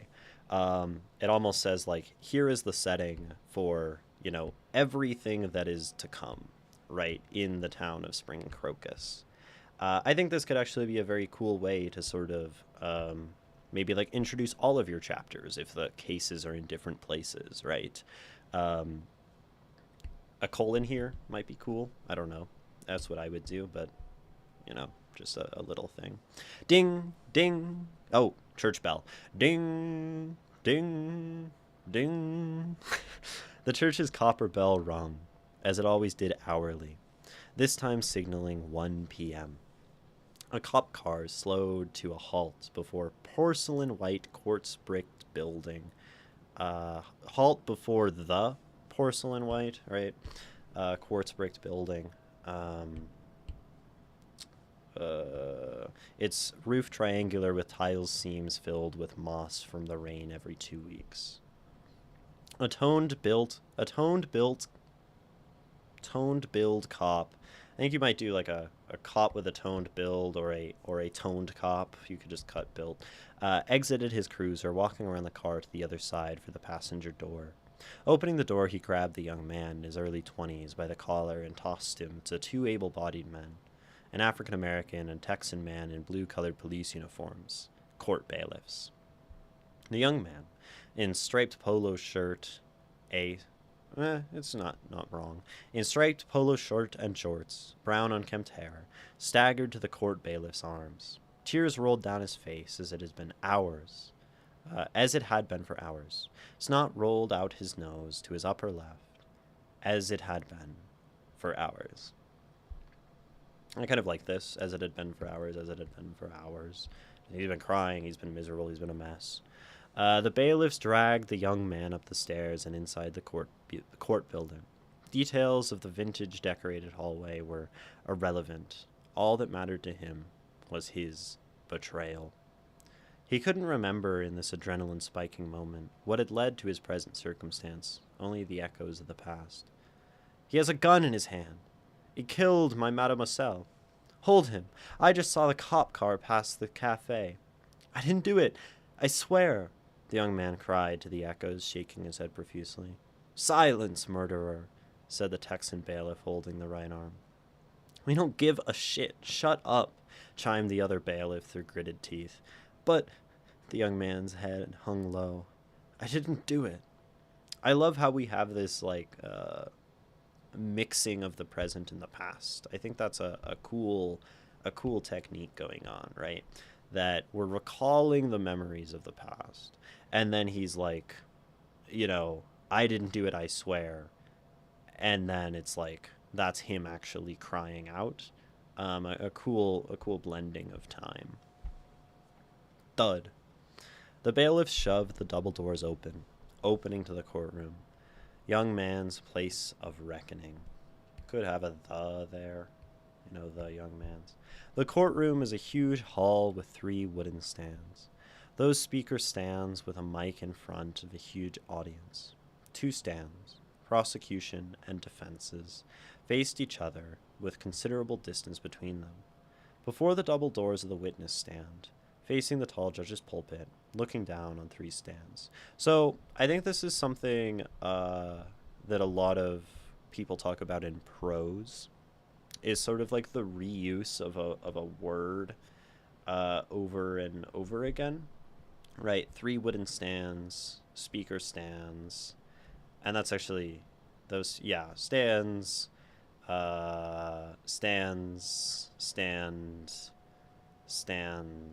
stand. Yeah, so we have like the word stand 7 times.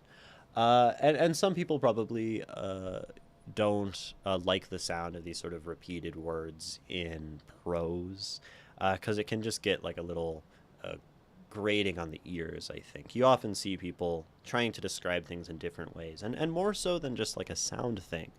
If we take these stands, right, and the first one we describe as such, and then the second one we describe in a different way, and then, because maybe we need to talk about all the stands and the layout of the courtroom, and that's fine. But if we do so using different words and different descriptors, it creates variety, and it's going to create more sort of narrative interest for our reader. So you can still describe something, the same idea, the same kind of object over and over again, right? I could imagine a passage in a story describing a number of books. But if you say one book is like this, another book is like this, the next book is like this, then you're just like books, books, books, books, books. But if you describe the spine of one of them, and then later you go on to like the creased pages of another, and one that has those sort of like frayed, irregularly cut edges, and this hardcover and that soft cover or paperback, and this box set, the colors of different things, the script, right? Within one object, you can have a lot of different things going on, right? Um, I don't know how the courtroom works, but maybe the prosecution and defense, one of the stands is covered in loose papers and notes, and one is more tidy, and that can tell you something about the difference between these two individuals. The gist is variety of descriptions. Gotcha. Yeah, because the more variety we have, the more it interests our reader. Um, yeah, no one wants to read the same thing twice, I guess. So behind the prosecution and defense's stands were high 9 feet walls with steps as seats, the gallery with the citizens of the town looking down at the young man, a witch who should be burned at the stake. I like that. And behind the judge's pulpit, a large golden emblem in the shape of an eagle with scales in his mouth. The young man was dropped behind the defense's stand. He faced his hands. Placed his hand. Oh, I see. You're reading ahead. You mentioned that hands on the ground. His hands on the ground as the stand towered, as if kneeling before a king, gripping the top, flat surface on the stand. He pushes himself up, the light of the courtroom glistening, his tears and snot-sullied arm.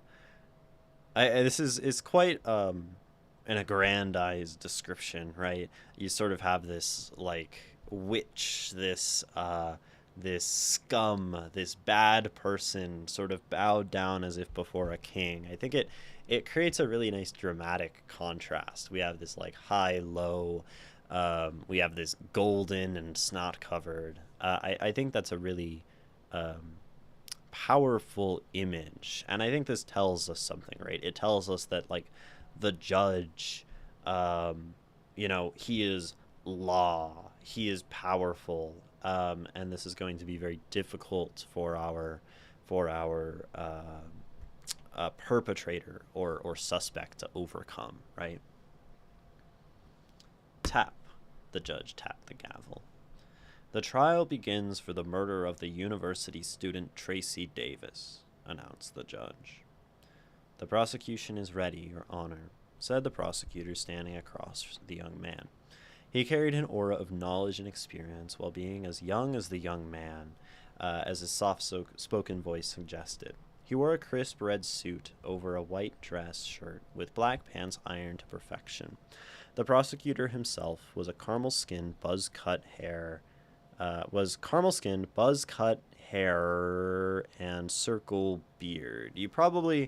There's like some grammar here, like buzz-cut haired maybe, and bearded, right? Since you wanna have the tense of these descriptors stay the same, right? Caramel-skinned, buzz-cut haired, and circle bearded or whatever, right? Tense stays the same when we're describing something. Or caramel skinned with buzz cut hair and a circle beard, right? So we've only described this guy as like the young man, really, right? He's always like the young man, and I think we saw this in a story the other day that we read, where we were continually referring to like the fat man and the shrewd man or whatever. And again, every time we redescribe him and refer to him, we can either like give him a name, or we can, which we would have to work into the story or whatever. But if we describe him more at the beginning, we can refer to him in a number of different ways to again provide that variety of description, right? The variety of not just him being the young man, but we can call him the suspect, right? We can call him the witch, right? Since we've described him as the witch before, is a cool thing to do. Um, a number of ways so that, again, we keep that interest and we continue to build out this character. And I presume, the prosecutor gestured to the young man, so is the defense? The judge gave a nod. Prosecutor Ali, your opening statement, please. Of course. He looked down at his papers, his notes on the stand. At 8 in the morning, in the Occasional Death Cafe, a gunshot rang out, leaving. A feeling welled up inside the young man. See again. The accused, right? A feeling welled up inside the young man accused of a crime he didn't commit, right? A feeling welled up in the accused. He didn't commit this crime. He wanted to shout, to scream at the top of his lungs. He had no part in the university student's murder. What use is shouting when they won't believe me? All in, he sniffled, deaf ears. The prosecutor gave him an accusatory look. The bullet pierced the heart. His voice got the young man out of his thoughts. And the defendant, you, were apprehended by the cafe's patrons. He scoffed, shaking his head with a smirk on his face. There were so many eyewitnesses, I didn't know who to call, so I played a raffle in the hat. He jabbed his finger forward. The prosecution calls the student from the defendant's class to the stand. The bailiff brought the witness, a young man in a long-sleeved red shirt and jeans, donning a beret, very student-like. He probably studies philosophy or something. He will be given, don't worry, given a name, I presume. That's what I was saying earlier. Yeah, but I think by now, right, I as a reader am desiring a name. Yeah. The young man wiped the tears to get a better look at the witness. Oh, that French dude who sits at the front. Huh. He returned to looking helplessly at the stand's flat surface. It doesn't matter. My voice is useless. I wonder about ha here, what this is maybe expressing. Right? I think of ha as like amusement. Or, I mean, like, in which case I think that would be, a sigh. Heh is a scoff. Gotcha. Yeah, I think that's fine. That makes sense. My voice is useless. Witness. The prosecution looked at the French student. State your name and occupation. The student dramatically placed his hand on his chest and bowed. Je m'appelle Constantin Lisée, student of Future Generation University. These names are kind of funny. I do like them, right? Future Generation University and Occasional Death Cafe. I think... I know you said this is based on, like the Ace Attorney. Maybe that's something inherited from those games. I'm not sure. But I do really like it, actually. It's kind of funny. Okay, yeah, it is a reference. Wombat, earlier you said grammar, I hardly know her. Yeah, that's why I like to talk about the other things, you know. We all make grammar mistakes, so what's more interesting is the other stuff. The prosecutor met the student's gaze. Witness, recall the events of the everybody talks like that, gotcha. Witness, recall the events of the incident. The student bowed. With pleasure. He gazed up. It was, oh, you're doing, I like writing like this. It was a day like any other day in that cafe until, bang! He shot a finger gun. A gunshot rang out. Fight or flight. It kicked in. Those with flight, they fled. Me, I chose fight. I tackled him because he had a gun in his hand. I held him down together with the others. Hi, Ray Vega. Yes, I was tackled but the gun in my hand. I picked it up after it landed on my table. What's the use? Accused, the prosecutor called out, grabbing the depressed young man's attention. Do you assert your right to cross-examination? What's that? He asked meekly. Point out his lies, the prosecutor pointed at the French witness, using the evidence we'll provide. Sure. Bailiff, give him the copy of the evidence. After the command, he was given an autopsy report, a sticky-gripped 9mm gun, and a tablet, locked to only play the incident's footage. That gun, the young man's eyes fell on it. The bane of my existence. He flashed back to the time of the incident as he entered the cafe. Objection! Why would the witness say with pleasure to recounting such a traumatic moment? Yeah. I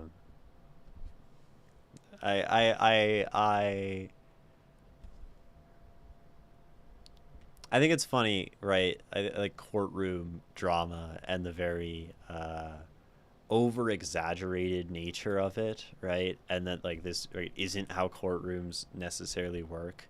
But I don't think you need like it doesn't need to be factual in a sense. Because we're already creating a world of many things that aren't factual, right? We're creating a world of universities called Future Generation University, and someone got killed at Occasional Death Cafe, and the witness is this silly speaking, out of place French guy in Texas, right? You know, I think it makes it very stylized, and I think that's fun. That's why fantasy and drama exists, yeah. I am able to suspend my disbelief and buy into the world, right? And if you set it up consistently, right, and there is a consistency in the sort of right stylization. I mean, I think back to the bowed before the king-like judge, the people watching the crucifixion of this witch. It you know blows everything out of proportion in a way that I think is nice. Ding. Chimed the doorbell. Same as every day. He inhales the plethora of aromas. Coffee, espresso, cappuccino, latte, and all the others. As the cafe's patrons, majority university students and a handful of suited salarymen drank their coffee. The young man placed his hand on the counter, his eyes meeting the other, a spectacled boy his age. He wore black cap, shirt, and pants, covering the front with similarly black apron, a cartoonish Grim Reaper at the chest region for Occasional Death Cafe. I'm French. Why do you think I have the outrageous accent? Yeah. I think it's kind of fun. I mean, I'm not big on like doing accents of other people in writing. But I think when we are trying to be, you know, outrageous, it works, right? Because it shows that we're just sort of making a caricature of everyone. As long as we make a caricature of everyone, right? Hey, Dale, the young man greeted. The usual, of course. Brad, we got his name. The barista pushed his glasses back, then tilted his head in disappointment. You ought to try our other flavors. You need into the swiftness of espresso. Philosophizing barista. Oh yeah? Brad raised an eyebrow. The clock says, Mr. Brad Truth. Brad Truth. If you don't finish the assignment today, no marks for you. I like their goofy dialogue. It's fun. And who told you to delay your work until today? His head hung low and shoulders slumped. Just give me my espresso, bro. I'm already suffering my forgetfulness for the family trip. Now there's a daily reminder saying, take your laptop, idiot. I do agree with the reminder. Are you done? My engine's running dry. Dale looked behind at the ponytailed girl who was pressing the lid on the cup. Is that for Mr. Lai? Yep, she replied, handing Dale the coffee. Here you are. He set the coffee, Brad. I hope you die enjoying this. Brad took his coffee, silently chuckling and then shaking his head. Worst slogan ever. A play on Phoenix Wright. I see. Just put the espresso in the bag, bro. It's okay if they're French. Yeah. Yeah. It's okay if they're French.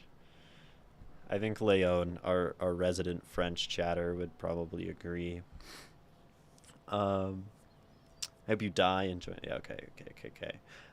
He took his coffee laptop bag, his somehow constructed lip here. He took his coffee to a free table.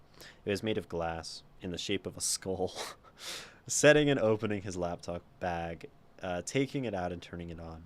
He went to work on his assignment, drinking occasionally and in between. When taking another sip, bang! It jolted him, the coffee cup almost freeing itself from his hand. It all happened so fast as chaos ensued. Chairs scraping enveloped the cafe as the patrons escaped, panicked screaming and yelling, some even falling in their escape. With all that, thud, thud! A pistol landed on Brad's coffee table, specifically on his laptop's trackpad. Mesmerized and confused, he picked it up, gripping the gun's handle. Upon releasing his fingers, they stuck a bit longer before releasing themselves. He brought the gun up to his nose, smelling the sticky residue. Smells like syrup. Whoa. Thud. He was thrown off his chair, suddenly feeling a weight on his back.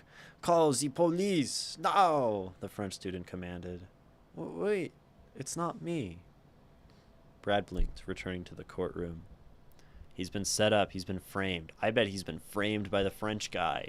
French guy wanted to kill his girlfriend because he's dissatisfied and doesn't like the commitment of love.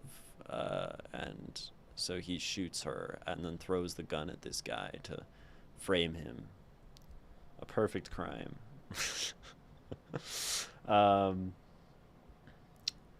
All this accusing me of killing. Who did I even kill? He looked up, looking at the persecutor across him. Hey, I've been accused all this time, and a sharp exhale escaped as he rubbed his temple. Who was killed by me? He asked with a helpless monotone. Prosecutor Ali opened his mouth to answer, but... Ah! The witness, Constantine, let out offendedly, placing his hand on his heart. You killed my love, my other half, my mademoiselle, Tracy Davis. How dare feign ignorance? Wait, what did he say? Tracy Davis. Tracy. Brad rubbed his temple as pain from remembrance struck it. Tracy. Tracy, wait a minute, Tracy. Cousin Sharon's friend, Tracy? She's dead? But wait, hold on. He drowned himself in his hands, rubbing his eyes with his palm. Did he say, my love? Something bubbled inside him, animalistic. Constantine was standing there and just lying, blatantly lying, and that lie filled him with thud. Brad's fists smacked the top of the stand's surface, glaring at Constantine. What did you just say? What's with that look? He pointed at him, then placed his hand on his heart. She's my love. Don't you understand plain English? Stop. Brad raised a hand. What do you mean by my love? He asked, frowning. Prosecutor Ali's arm wrapped around his stomach, the other pinching his chin. Accused. How do you know the victim? Brad's gaze shifted to the prosecutor. She's my cousin's friend, but her friend group, excluding the cousin, are all lesbians. Holy shit. Lesbians. I like this story.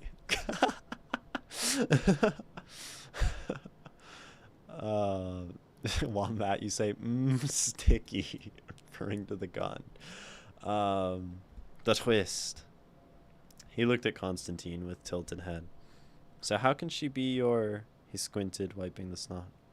Girlfriend. The hubbub enveloped the courtroom. He's right. What is the witness talking about then? Tap. Oh. Tap, tap. Order! Order! Witness, what is the meaning of this? I... I... The student's gaze shifted here and there, sweat dripping down his face. He's correct, Brad said, sniffling and wiping his eyes. What do you mean? I love how the defendant is just representing himself, right? There's no defense attorney, and it's just this guy who's like, but wait, you know. I need to change that plot point. I mean, it's kind of funny.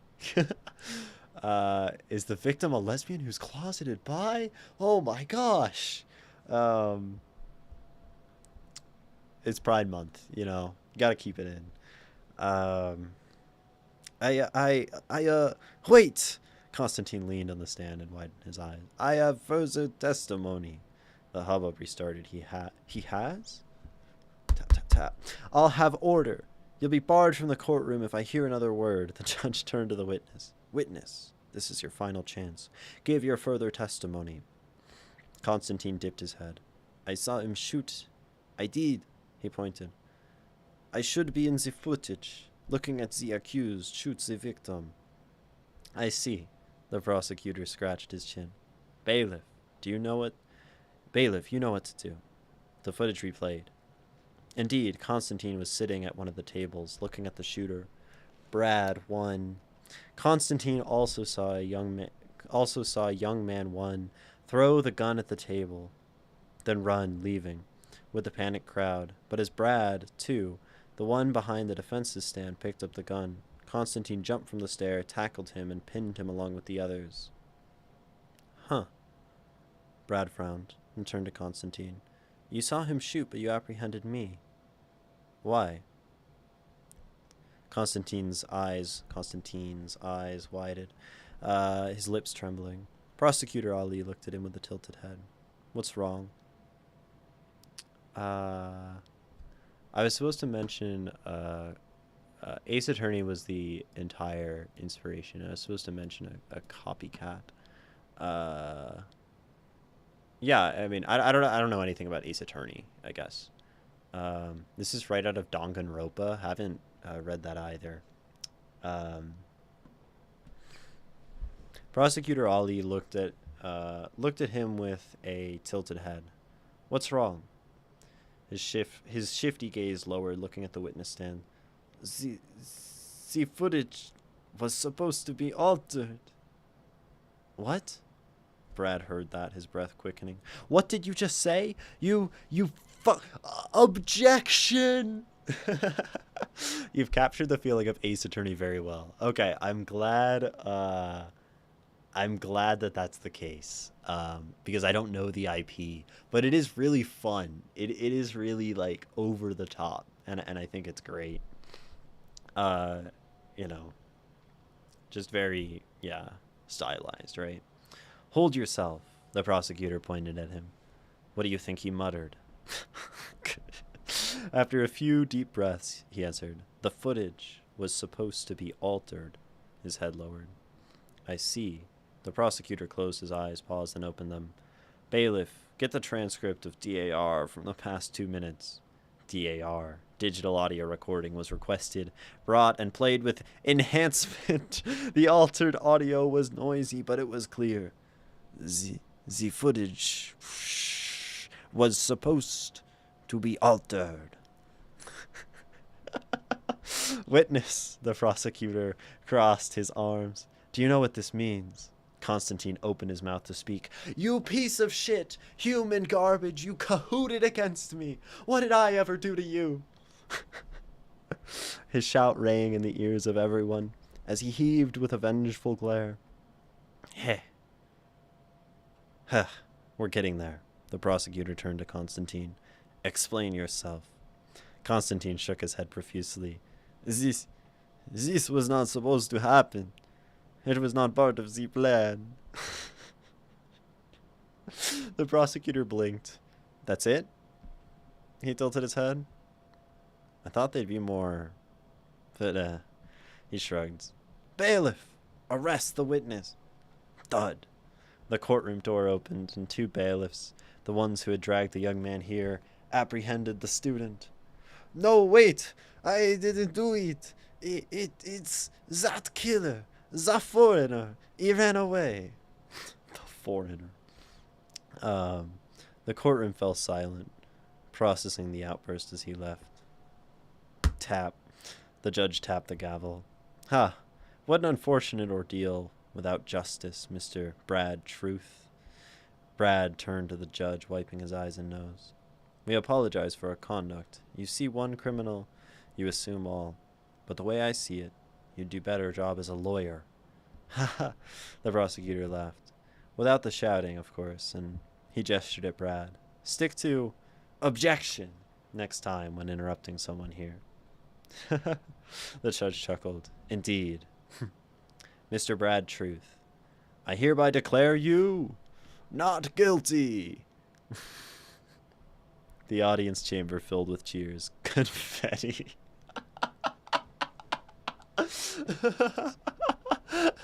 No, Ozzy, it's so fun. Like obviously you have like grammar stuff and whatever. But like it's so fun. And maybe this is the setup for Brad Truth to become a lawyer and we get more Brad Truth in the future, right? It is my my guess of where this is going if there are more after this, more chapters. But like grammar, right? We make mistakes and like the more we reread and the more we share, the more we find those things and that's how like we improve. Can we normalize confetti in courtrooms, right? That would be awesome. Brad collapsed to his knees, his face buried in his hands, his shoulders jolting as he sobbed, his stress and pain of abandonment. Defendant lobby, municipal court. Brad sat hunched over on the lobby sofa. So here we have this like intro, this like defendant lobby, municipal court to like set the scene. And I wonder if that means we should like set the scene here before. Then we create like or somewhere, right? And even the flashback, we could do the same thing, right? We could say occasional death cafe. I think it'd be a fun way to like lean into like the almost stylized like movie, anime, video game, like now we're in this scene, now we're in this place, right? Almost as if it like flashes across the screen, right? Defendant lobby, municipal court.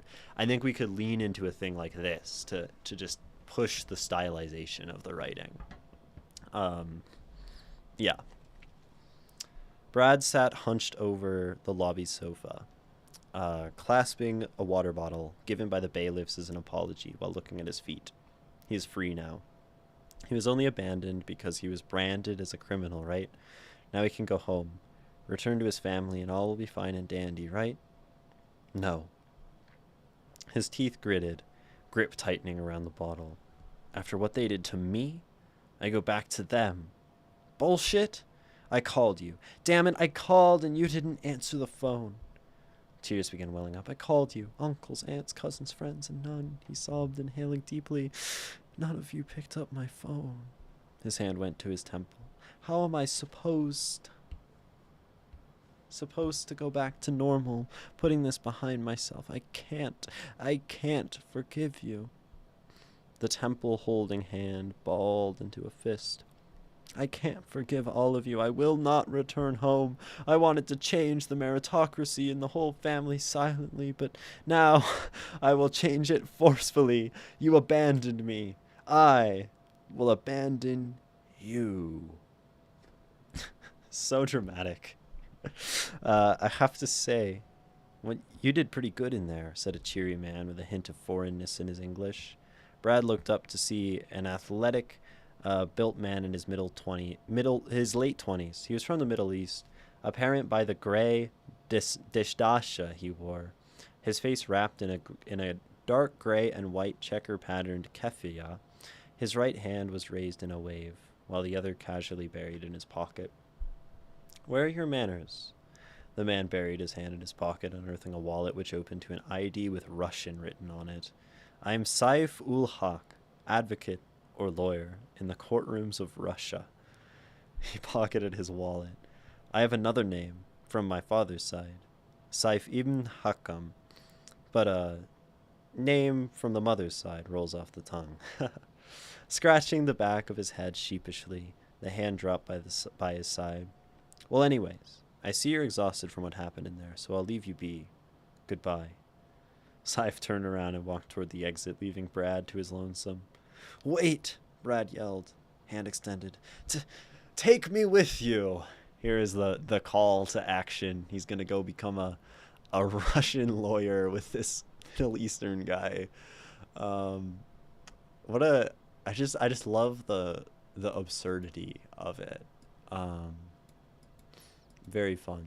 Makes me want to bust out my Switch and play. Yeah, I mean, if this is what Ace Attorney games are like, I feel like I need to get on this shit, because, like, if Ace Attorney is this without grammar mistakes, sorry, that's a low-hanging fruit, then I should play the games. No, but this is so fun, right? This makes me want to play those games, and I think if those games are anything like this, right? And that should be a very good sign for your writing, that you've maybe like captured something. Saif slowly looked behind him, an eyebrow raised. He pointed at Brad. To take you with me? Then pointed at himself with his thumb. Brad gave a firm nod that finalized his answer. Are you mad? Brother, this is America, land of the free. If I take you after getting a bajillion glares from passerby, that's kidnapping, and he pointed at himself with both hands. They'll add sexual abuse, rape, etc. This isn't an anime where I take you at your lowest and build you into a fine warrior better than their master. Brad's head lowered. I like this. This isn't an anime because it's so anime. I like that you're. I don't. This doesn't. Right. This is like the racism of others toward him, and I think you can represent racism within text. And I don't think this comes off as necessarily racist. Maybe I'm on. Like maybe it does. I don't know. As long as I think we can depict racism, we just want to make sure we're not being racist, right? And I don't think it comes off as being racist. It's a depiction of racism, and that's fine, right? Maybe the French one is a little racist, but it's like French, so it's like it's socially acceptable or whatever. Anyway. Brad's head lowered, his fist trembling with intensity. No! Brad looked at him with a stern gaze. I refuse to go back to the people I call. He gritted his teeth. My family. They abandoned me. He tapped his chest. Abandoned me. In my time of need, when no one was on my side. You know what they did. His breathing quickened. You know what they did. They refused any phone calls from me. The jailer said so.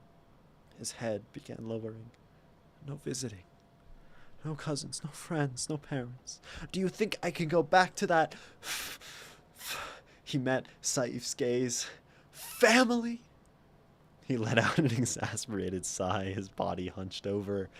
I like how much he moves, right? We're like the chest, the head lowering, the hunching over. He's so dramatic, right?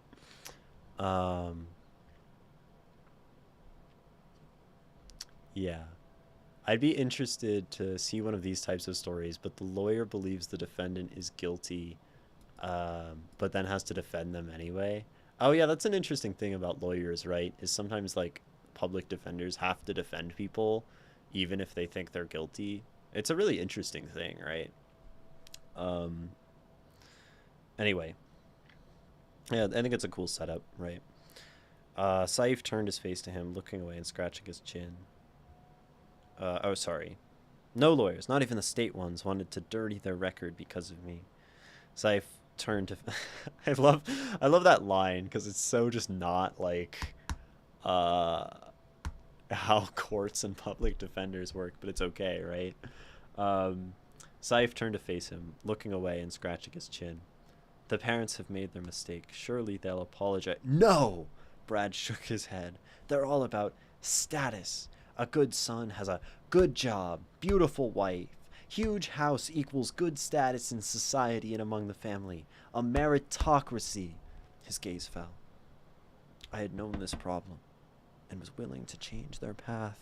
Then this happened. His head hanging low, he squeezed the bottle in his hand. Their abandonment and ignorance further solidified my observation.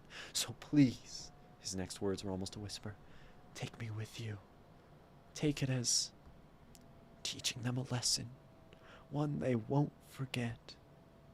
So I squeezed his eyes shut, looking upward and pinching the bridge of his nose. Hold on. He took out a flip phone. In the 21st century, 20th century is the 1900s, 21st century is the 2000s. Yeah. Beep, beep, beep, beep. Dialing. He brought up the flip phone to his ear. Hello. Could you come to the defendant lobby? Thank you. Beep. Who was that? Brad asked, tilting his head. You'll see. And Brad saw. He saw with widened eyes. He saw with his mouth agape. He saw the prosecutor. Yes, sir? Prosecutor Ali stammered, standing straight, like a steel beam. Sir? Saif waved a hand. That was 6 years ago. We're out of it. Well, Ali pocketed his hand. His posture relaxed, and he nodded. You're right. Now, Saif scratched his keffiyeh-covered chin. This will sound stupid, but I am taking him to Russia. He flicked his thumb behind him. His request. 21st, my bad. Yeah, no need to, mistakes. That's like, it happens in writing. It's not a big deal. Him? He asked with profound confusion by the loudness of his voice. His request? Brad stepped in. Yes. I don't want to go back to my family who abandoned me. I'd rather leave. Forever. See, Saif pointed. He said it himself. The prosecutor let out a silent whistle, rubbing his temple. He leaned closer to Saif. Are you sure about this, sir? He said in Arabic. Saif nodded. Yes, his family abandoned him at his time of need. I see it as a lesson for the both of them. I don't know if you should be interfering in family abandonment. I know I shouldn't. However, not taking phone calls from him. When he'll return, will they do the same thing? I believe this will be a lesson his family won't forget, and the family structure he desires to change will change. In my opinion, my decision is final. A sharp exhale escaped the prosecutor as he lowered his head, closing his eyes. It can be done, Prosecutor Ali returned to English, but we'll have to hit all the points, or the courts will have your head. Ha, Saif smirked. Won't be the first time. Saif, Prosecutor Ali, with Brad in tow, left to file a case, allowing him to leave with Saif to a foreign country. Russia. Hawk Law Firm, downtown business district. 2 days later. Brad sat alone in a medium-sized office, making himself comfortable on the sofa that faced the entire office. The lights were out as he prepared to sleep his jet lag away. He was to stay in the office for the remainder of his time, under one condition. Brad will study to become an advocate, word used in Russia for lawyers, and work in Saif's law firm. Food, essentials, education will all be paid for by him. Brad turned on the phone's flashlight and pointed it at the ceiling, lighting the entire room in a dim glow. He opened a journal he bought because he felt to document his journey, because he felt, the need to or a desire to document his journey of healing and change in the family. Click. He clicked his pen and brought it to the open journal, writing his first words. Oh, we got his manifesto. That is a law in America, allowing the person to leave with another with valid reason. Interesting. My name is Brad Truth. I don't know how to write journals, so I'm just gonna write. I'm finally here, in the cold city of Pravda, where I'll spend the rest of my time as I hold myself hostage until my parents fix themselves. Doesn't Pravda mean like freedom or something? I also have appointed, personally, Cousin Sharon as my mediator, partially because I felt bad her friend died in the very same case. It is all just a mess. My entire life derailed because of them. I could have become a software engineer, and here I am, in a foreign country, to be its lawyer. I hope that me coming here will actually fix that meritocratic bullshit, so I can return happily and live happily.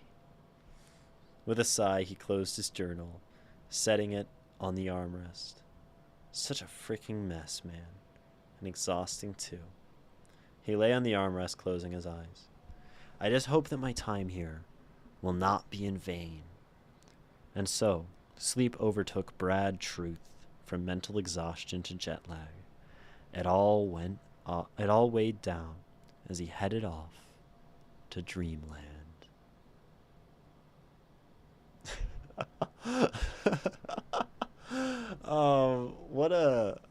What a lovely, over the top, like goofy, nonsensical work. Okay, you ask, I think, if I enjoyed it. Yeah, I mean, it certainly entertained, right? And I think leaning into these, stylizations, these over the top things. I like that you did this again, right? The sort of setting the place here, like you did with this one. I like that as something you can use recurringly in your piece. I love the big dramatic contrast, right? Taking any dynamic and just blowing it out of proportion. One of my favorite images in this piece is the judge as king, right? Where is it?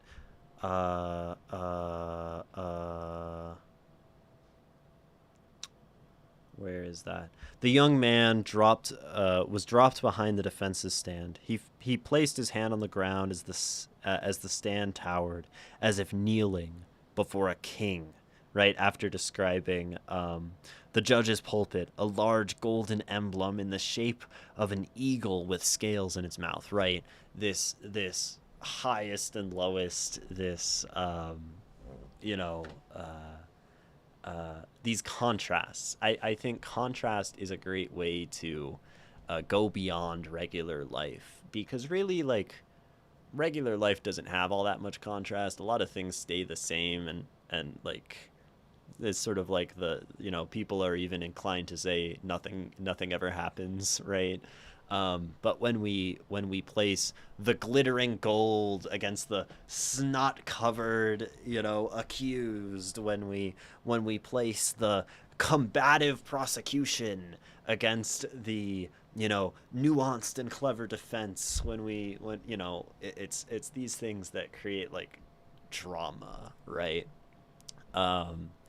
And I encourage you to lean into those things, and yeah, keep writing. I mean, like, his dialogue sometimes just sounds like so fake, right? As like he's an anime character, like he's a video game character, and like, keep doing that, right? um, he's hell-bent on rectifying the betrayal on his betrayal of his family. This I love, like, the all caps bold stuff. Yeah, and I mean, like, grammar, it comes in time. It The more you write, one, like, the less mistakes you'll make, and then the more you edit as well. And it's not even a big deal, right? But yeah, I think it's very fun, and just as long as you keep having fun with it, right? It should be no problem at all. I wish to make a video game out of this, though I do not possess the art of drawing and 3D modeling. Gotcha. What kind of video game would it be? Like, I mean, probably something like Ace Attorney, but I've never played Ace Attorney. Is Ace Attorney something of a visual novel? Or I don't know how the gameplay elements really work in that visual novel. I've been wanting to make a visual novel for a long time on my own, and I'm sort of getting toward getting started on it soon, maybe, which is exciting. I love visual novels. It's one of my favorite game genres. Hello, Nikon for welcome. Uh, we we read things here. My name is Imogen. People send me stuff, and I read it, and we talk about it. We just read a story that was like a Ace Attorney courtroom thing. Uh, Nikona, gotcha. Nikona, not Nikon 4. Nikon's like a camera company, I think. Yeah, definitely plays more like a comic book with choices. Gotcha. How am I? I'm great. I'm enjoying reading this stuff. I am thank you, Aussie, for sending that lovely story, banger, and life is good. Can I ask you to read my work? You certainly can submit it. You can join our Discord, and then you can send it in. Um, there's like a lot of people submit, right? So it's sort of a there's an order to these things, I suppose. But you certainly can join the Discord and send something. Um, I think I tend to prioritize people who are new over people who have been around longer. So I might end up reading it soon, but I know there's someone else who just submitted their first thing today, who I am probably going to read next. Uh, so we'll see, right? Um, but I appreciate you coming in and being excited to share your work. It's that's really badass of you. And sorry, English is not my native language. I don't know the level of politeness in this language. Oh no, that's totally okay. I think there's a large number of people in my chat and community for whom English is not a first language, and I think engaging with writing and reading and poetry and stories is a great way to learn, right? So and even if as you send writing, it's totally cool to have like mistakes and stuff if like you're not totally proficient. Like that's fine. um yeah, English is Aussie's second language, and we just read a work from him. uh yeah, it's cool. And Ray, yeah. um so it's not a big deal. Though we are going to take a little break here because we just finished that work. So we are going to go to ads for 3 minutes. Um, did I say anything about case 2? It's very long. I mean, I can look at it another time, right? Long things, sometimes I just stop in the middle. Things can also be like, returned to on future streams or whatever. Um, but we'll see when we get to that point. But for now, I would encourage you all to do something nice for your body and mind during this break. Drink water, go to the bathroom, get a snack, stretch, do some push-ups. Not look at a screen, ideally. Move yourself away from the screen, the screen, and we'll return in just a few minutes. You read only poetry, or you can read other things like a story chapter. We read story chapters, essays, poetry, all sorts of things. So really anything goes. Um, when are my reading streams, Aussie? Saturday, Monday, Wednesday, and maybe Friday starting next week. Starting at 9 a.m. Pacific time. So that's like 2 hours and 40 minutes ago. Pacific time, US. But we're going to be back in just like 3 minutes. Do something kind for yourself, or else.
welcome back to talking about writing and poetry and things.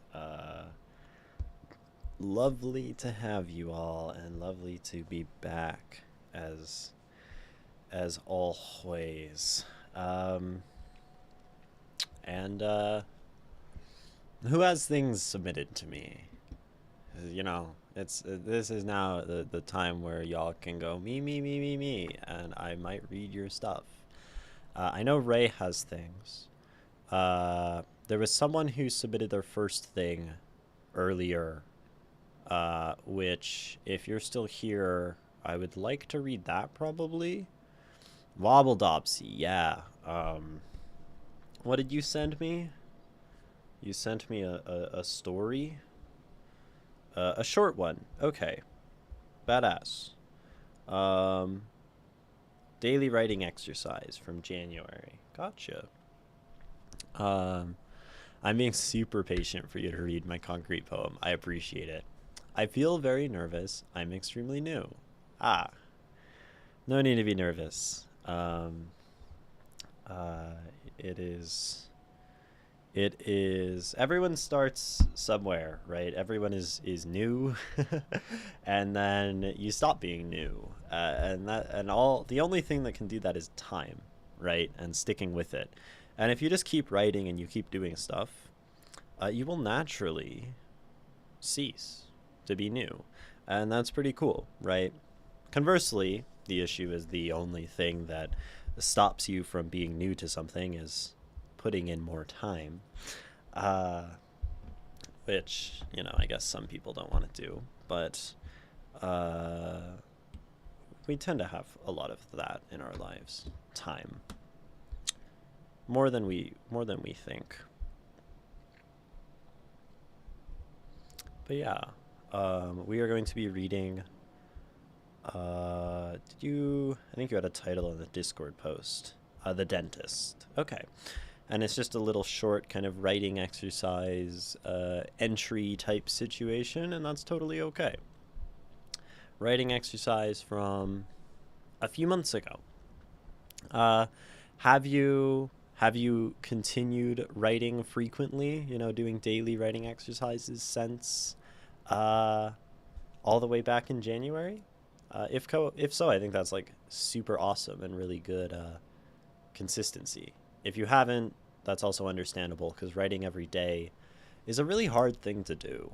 I don't know if I know some people, like Nikki has pretty regular writing prompts, but writing every day can be quite the undertaking. So always a good thing to set out to do that. I hope I didn't do any mistakes. Mistakes are totally fine. Mistakes are honestly, expected in writing. It happens, and the beauty of sharing our work, I think, is that, it gives us a chance to realize oh, things can have mistakes, and then we can see that and we can correct them, and then there aren't mistakes anymore, and that just helps us also know to not make that mistake a future time, and if we do again, that's fine too. But it helps us improve, right?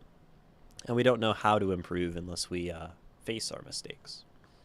I did it a couple months, but it slowed down as I began writing for my story game. Oh, and that's totally okay.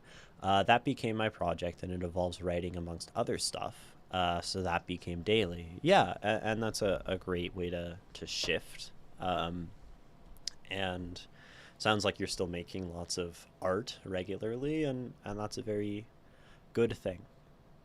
So as you're sharing this writing exercise, I will ask you, Wobbledopsy, if you have any questions.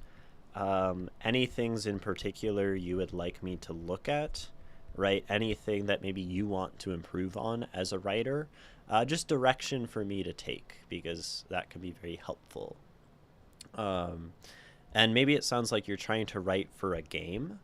So maybe we can think about that, how regular writing, or writing a little entry like this, relates to something like video game writing, which is also something I'm interested in, right? I really want to do that, actually. Um, Time for me to go to the other house. Have a good day, everyone, and keep writing. Yes, thank you for tuning in, Pepper. Have a wonderful day, and safe travels to the other house. um, the main thing I cannot judge myself is um, I cannot judge myself is whether the writing is engaging. Since I wrote it, I find it hard to judge whether it's engaging or tiresome or boring. Boring. Yeah, this is really hard, right? How do we know if our writing is engaging, if it is interesting? Because what that requires us to do, right, is to somehow, understand like the audience, right? Like before we share the work. Um, and maybe there's also the fact of a lot of great pieces of art go through many revisions and a lot of sharing so that we can hear feedback from the audience. And that's why sharing can be so beneficial, right? Um, but yeah, it can be very hard. And we can maybe also talk about that in the abstract as well. But you're the experienced one. Anything you think worth mentioning would be most welcomed. Absolutely. So, daily writing exercise, January 13th, 2026. The dentist, I believe is what you called the Discord post. Written in 30 minutes, tried to articulate my feelings. Okay, that's good to know, right? This is just trying to articulate something, get it out, and we'll see if it does so. I need to phone the dentist, and I'm absolutely terrified.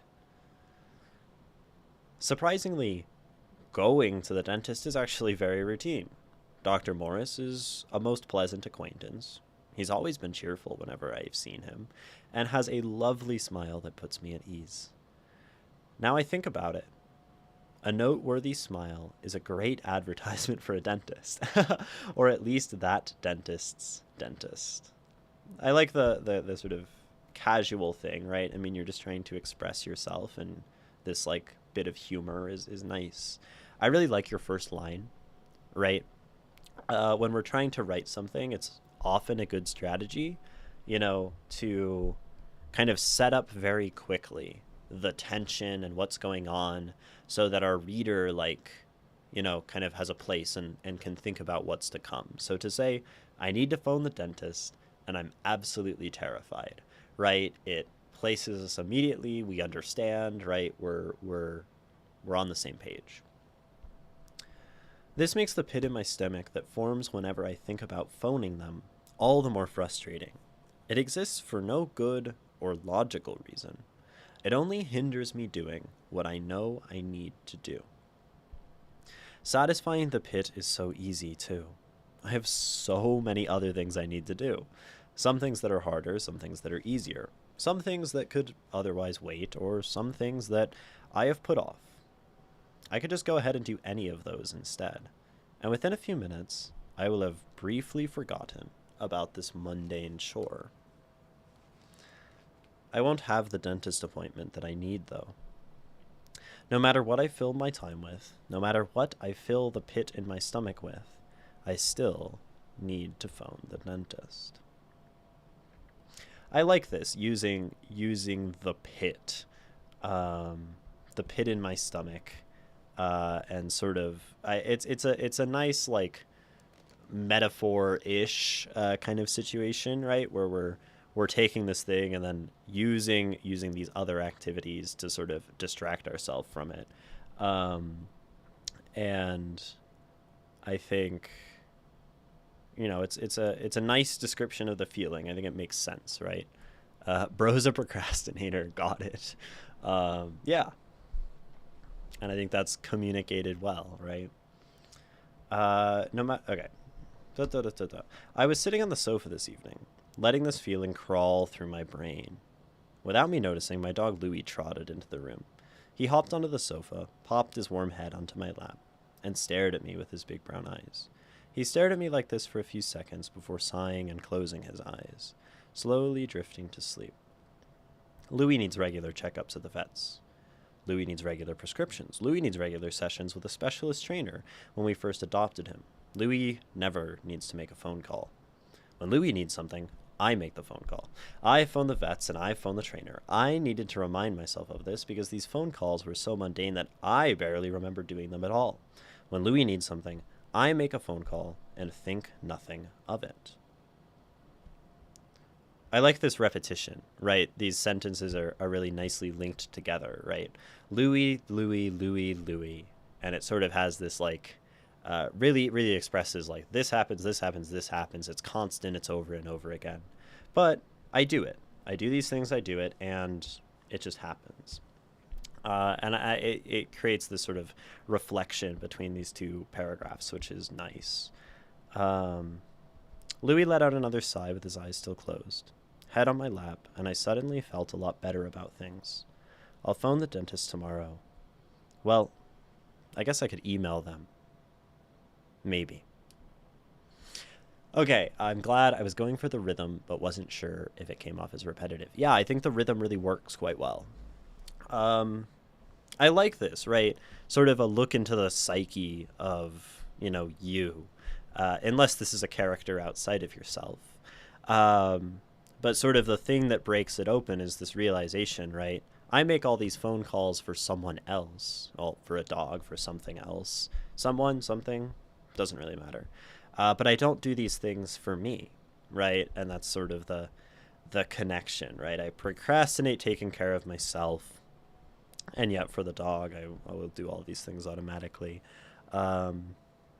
And then that sort of like breaks open the feeling. I think that's a really nice little narrative. And leaving the maybe at the end, leaving that bit of uncertainty is nice, right? There's this idea in literature, in dialogues, that goes back to like Greek plays and stuff, which is the unfinished dialogue. And I'm forgetting the name of it, unfortunately. Agora. A uselessly literary term, but it's called agora, the notion of something unfinished. And I like, right, that this can just sort of stop and end on a question, and we can have that uncertainty. And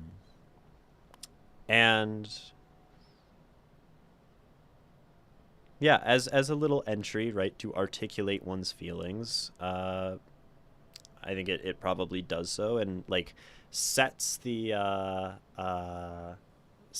situation, sets the scene, tells the story, kind of has something happen and resolves, right? It's a nice, like, neat little narrative. Neat as in like clean. Agora, isn't that also Greek for marketplace? Yeah, okay, then maybe agora is that. It could mean both things. I have no idea. Unsure. But yeah, the notion of something unfinished. And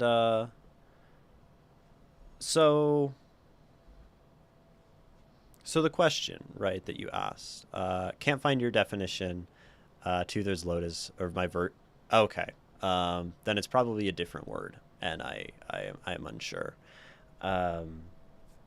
We can look it up. Greek literary device unfinished dialogue. I am willing to be wrong and learn. Aposiopesis. Not agora. Although that might not be it. That might not be what I'm looking for. It's like when a dialogue is left. Maybe it's that one. Anyway, they have lots of stupid words in Greek for devices that we don't really need those words.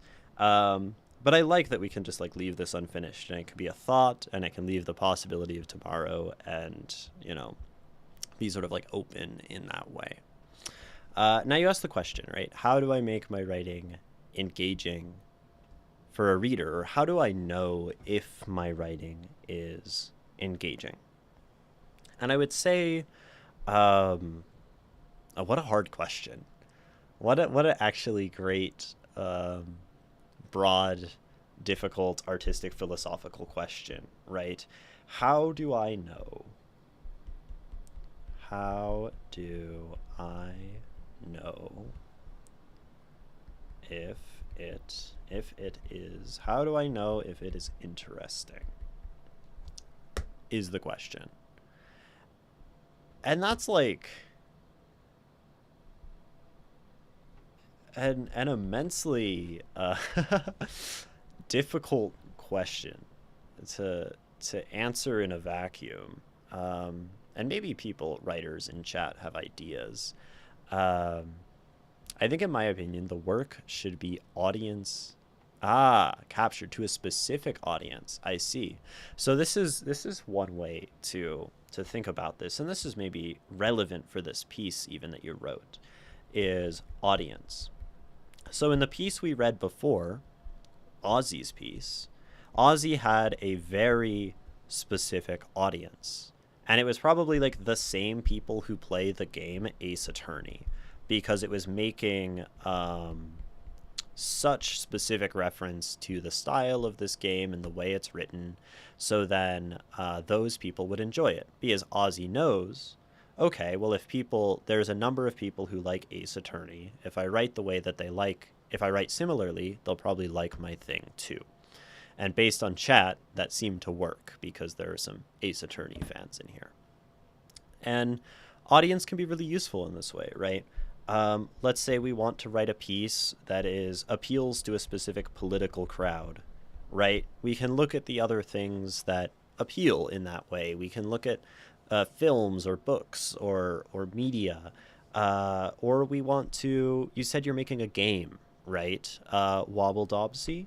So you look at your game and you say, what is this game similar? Maybe it's similar to certain RPGs, or it's taking inspiration from whatever. Maybe it's taking inspiration from fantasy and like D&D or sci-fi, or it's whatever, right? And then so that's one way that you can this leans on maybe things like tropes and expectations, and just sort of like this idea of the past, right? We can connect to what has been done before to make our work interesting for an audience. Now, something here that I think is interesting about your work is when you wrote this daily exercise, I will ask you this actually. Did you write this with the intent of sharing it with anyone? When you first wrote this, did you ever imagine that this is something you would actually share for someone else to read? I have a hunch, right, since you included the line, written in 30 minutes, I tried to articulate my feelings. I suspect that you just wrote this piece, like, for yourself. But I'm not sure. January work, how improved is it now? Probably no, not even my fiance. No one even knows I did it. Perhaps then the question is meaningless, as it was never for an audience. Yeah, and I mean, I don't think the question is meaningless, but I think this gives us we can sort of meditate on that fact, that one, not everything we write has to be engaging. And I think this actually is. This does a number of engaging things and like tells a cohesive narrative and is written very cleanly. But there's also the fact that not everything has to be, which is useful to think about. And the funny thing is, a lot of artists actually, particularly I think of poets, poets very rarely, I say as a poet who knows lots of poets, I think poets very rarely think about this audience thing. They tend to write for themselves, right? And poets seem to often, from what I have seen, just try to express as accurately, as deeply, as emotionally as possible, and just put as much feeling into the work. And this can actually turn out, counterintuitively maybe, making something really engaging and making something really interesting. because the poet becomes free, right? They're free of these tropes and expectations, and they're just making something true to their experience and truly like putting emotion onto the page. And in a sense, you know, this piece kind of has a little bit of that like poetic feeling. I need to phone the dentist and I'm absolutely terrified. I could reasonably see being the first line or the first two lines of a poem because it's this very immediate emotional expression of self. I could actually even see this whole piece structured as a poem. I'm terrified of the dentist. And then maybe the dog walks in right there. And then I'm willing to make a call for the dog. I'm willing to care for the dog. And then it leaves on this ambiguous, you know, notion of caring for others and less for myself and procrastinating my own needs. There's actually something very deeply poetic about this work and that sort of encounter, right? And you've written it as a sort of journal entry, and that's fine, right? Doesn't have to be a poem, doesn't have to be anything else. But I think that comes from the feeling of just trying to express yourself. And I think it's in this work, the moments that you lean into the emotion, right? I need to phone the dentist, and I'm absolutely terrified. When we're talking about like the lovely smile of the dentist and this sort of joking thought, I think that's really nice. I think like the pit is nice. And then, you know, the dog walking in, it's more like describing a scene. I found that personally like less engaging, and that's fine. But then we go to like this cool kind of like Louis, I thing. This contrast that's connecting back to the start of the piece, and I feel better about things, right? These emotional moments, I think, are the strong suit of this work, where you are, right, as you say, articulating your feelings. And that is one way to make a work engaging, right? Sometimes we express, sometimes we use feelings. We can also do kind of all of these things in conjunction, right? We can think about our audience, we can think about our own feelings. We can think about, this is something many authors do. Some people care about like structures and creating like narratives or like poems in specific structures that are like satisfying, that are almost like intellectual. You know, that's another way to write, and that will engage a number of people in a different way, right? And I don't think there is a, you know, a strict conclusion that we can come to, right? Would it be okay if you elaborate on what you meant by structures? Yeah. I would think of, I mean, I can show you some things, some poems. Well, I'll think of Hemingway first. So Ernest Hemingway was an author who wrote a lot of great fiction, also very controversial in some cases, because Hemingway wrote very simply. And I can even get my copy of Old Man in the Sea and like read an excerpt.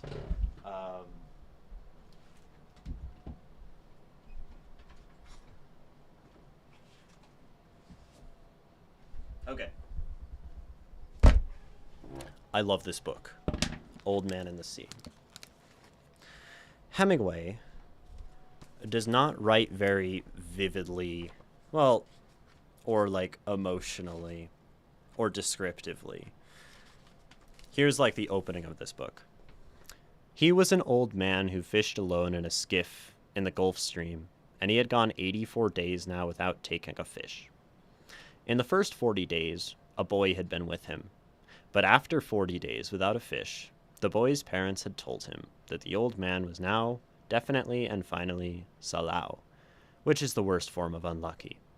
And the boy had gone at their orders in the other boat and caught 3 good fish in the first week. So Hemingway writes very simple. And he has a saying, a quote, that writing is not interior design. It is architecture. And this is what I mean by structure, because what Hemingway accomplishes in this book, he tells a very simple narrative. Basically, the old man is unlucky, he's not catching any fish. He goes out to sea on a big journey and catches a big fish. Sharks eat his whole big fish as he's pulling it back, and when he gets back, it's basically just a corpse.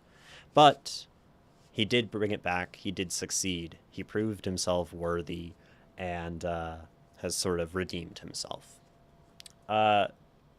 Super bare bones, super simply written, but it is the structure, the layout of the narrative, the way he kind of takes us through the story, that makes it satisfying. It's hard to explain without having read the book, but if that sounds interesting to you, it's very short. Another way to think about this is sometimes in poetry, we write things with forms. So something like a sonnet.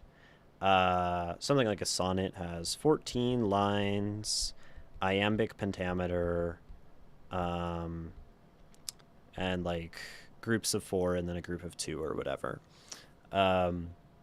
And sometimes creating things with these structures is almost intellectually satisfying in how the author presents the information in this very specific way and uses that as a vessel for communication.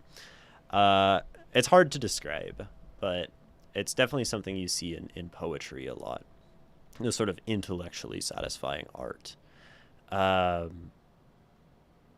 One might also call this art that has a high degree of technical skill. Maybe using an example of another form of art, right?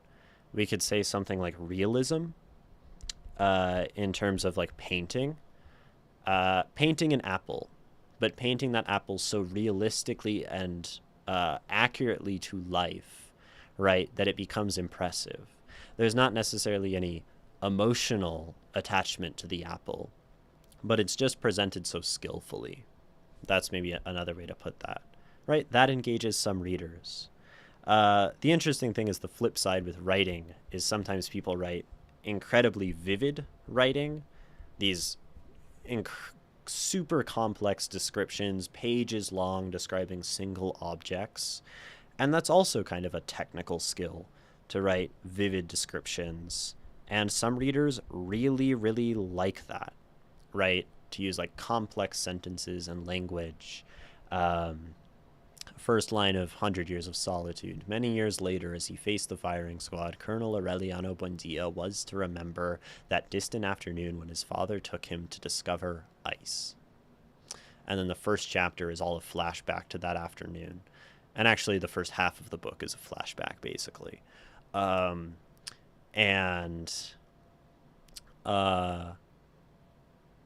Marquez, Gabriel Garcia Marquez, is incredible for his vividness of description.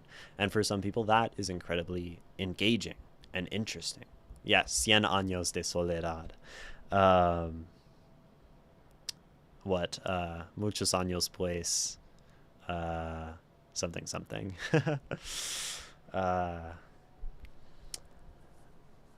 I don't know it in Spanish, sadly. So maybe we could think about, this work as a work that maybe doesn't have an audience, or maybe it's just written for you and wasn't maybe written to be, engaging toward a reader. And I think there are a number of ways we could look at it, right? We could try to condense, if we were to edit this, and I'm not necessarily like saying that you should. I think this can stay as it is just fine. But we could take this, right? I guess what I enjoyed doing for the technical skill form was trying to get the writing into a pleasing rhythm to read in. So I guess it was rhythm I was trying to engage the reader with. the repetition and the callbacks. Yeah. Rhythm, structure, repetition is sort of callbacks are sort of a structural thing, right? The mixture of short, punchy sentences in the writing. Yeah. And those are absolutely techniques that you used. And I think those are like the very like engaging techniques of this work. Um, and we could think about how could we make this more engaging, right? Is a way to think about what makes something engaging. And like based on what we've said, there are a number of ways you can do it. You could continue with these sort of technical skill kind of things, right? Maybe you create more of these rhythm things. Maybe you don't because you want this balance. Maybe you write more vivid descriptions, right? Maybe Louis doesn't trot into the room. Um, uh, Actually, I like the simplicity of Louis. I don't want to change that one. I don't actually think any of this really needs change, right? Um, but when we're thinking about making something more engaging, there are a number of ways we can do it. Change our description, change our techniques, change our sound, change our audience, or become more informed about our audience. We can think about expressing more deeply, right? I need to phone the dentist. I am absolutely terrified. My hands tremble every time I reach for the phone as some you're doing more to dig into that emotion, that expression, and maybe your hands aren't actually trembling, but like heightening this expression. Or I need to phone the dentist. I'm absolutely terrified. Not in the same way I would be terrified of, you know, blank thing. Not a fight or flight reaction, but the kind like death, fearing the inevitable, knowing something must come. Like we can get real poetic and expressive, and for some people that would be more engaging. For some people it wouldn't, right? And the reality is, I think no matter what, when you make something engaging, more engaging in one way, you're probably making it less engaging for a number of other people. Um, so then I think the best way to do things is write in a way that is primarily like fun for you. If you're having fun, it's probably going to be more engaging. Or if it's to write and expressive and bare your soul and bleed onto the page, then do that. And maybe fun for you is technique, then do technique. Maybe fun for you is, cultural reference, and like the one we read before. Um, but like, do whatever's fun and enjoyable and keeps you writing. And I think that's actually the best way to create engaging and interesting work. The comparison to inevitable death is so on point, and I like the contrast between the mundane and existential. Yeah, and if you like that, I mean, steal it if you want. I mean, I don't know if you need to be editing a work from like 5 months ago, um, but yeah, I think you like that, right? So follow that next time you write something. How can you write in a way that contrasts the mundane and existential? How can you write in a way that sort of blows something simple onto the scale of cosmic, right? That's a great practice. Um, or compare something else to inevitable death. um, uh, Whenever you find something you like, right? That in reading, in someone else talking, right? Let's say you read a story and someone did what I just said, and you're like, oh, I really like that.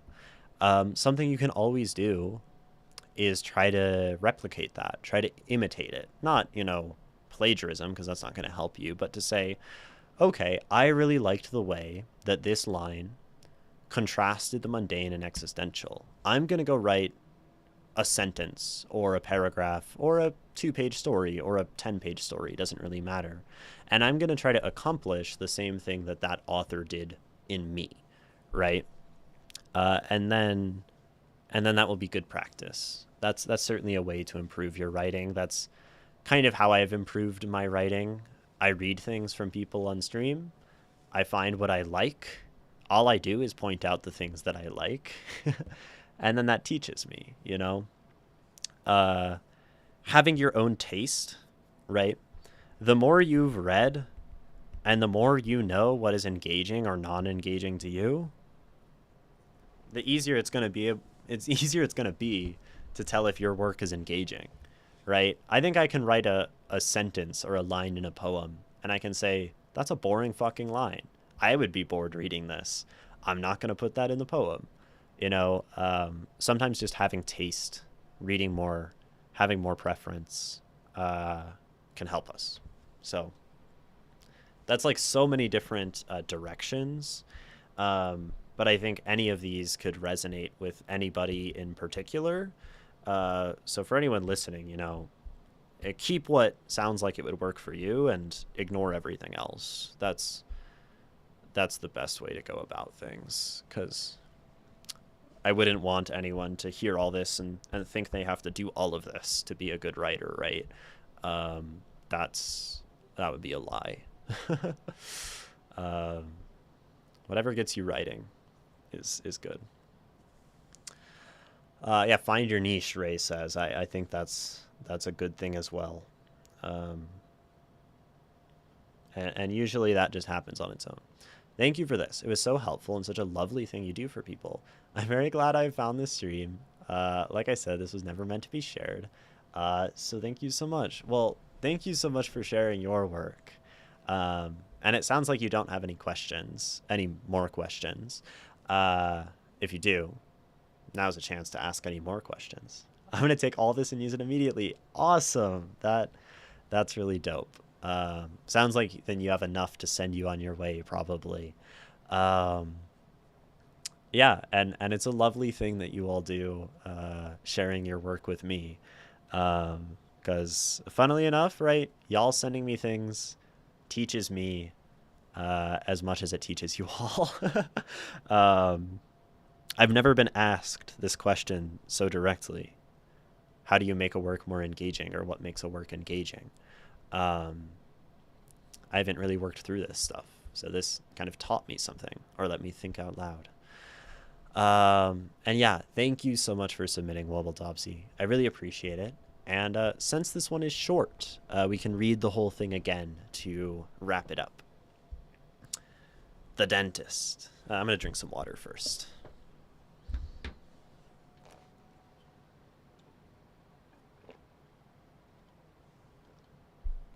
Okay. The Dentist by Wobbledopsy. Written in 30 minutes, tried to articulate my feelings. I need to phone the dentist, and I'm absolutely terrified. Surprisingly, going to the dentist is actually very routine. Dr. Morris is a most pleasant acquaintance. He's always been cheerful whenever I've seen him, and he has a lovely smile that puts me at ease. Now that I think about it, a noteworthy smile is a great advertisement for a dentist. Or at least, for that dentist's dentist. This makes the pit in my stomach that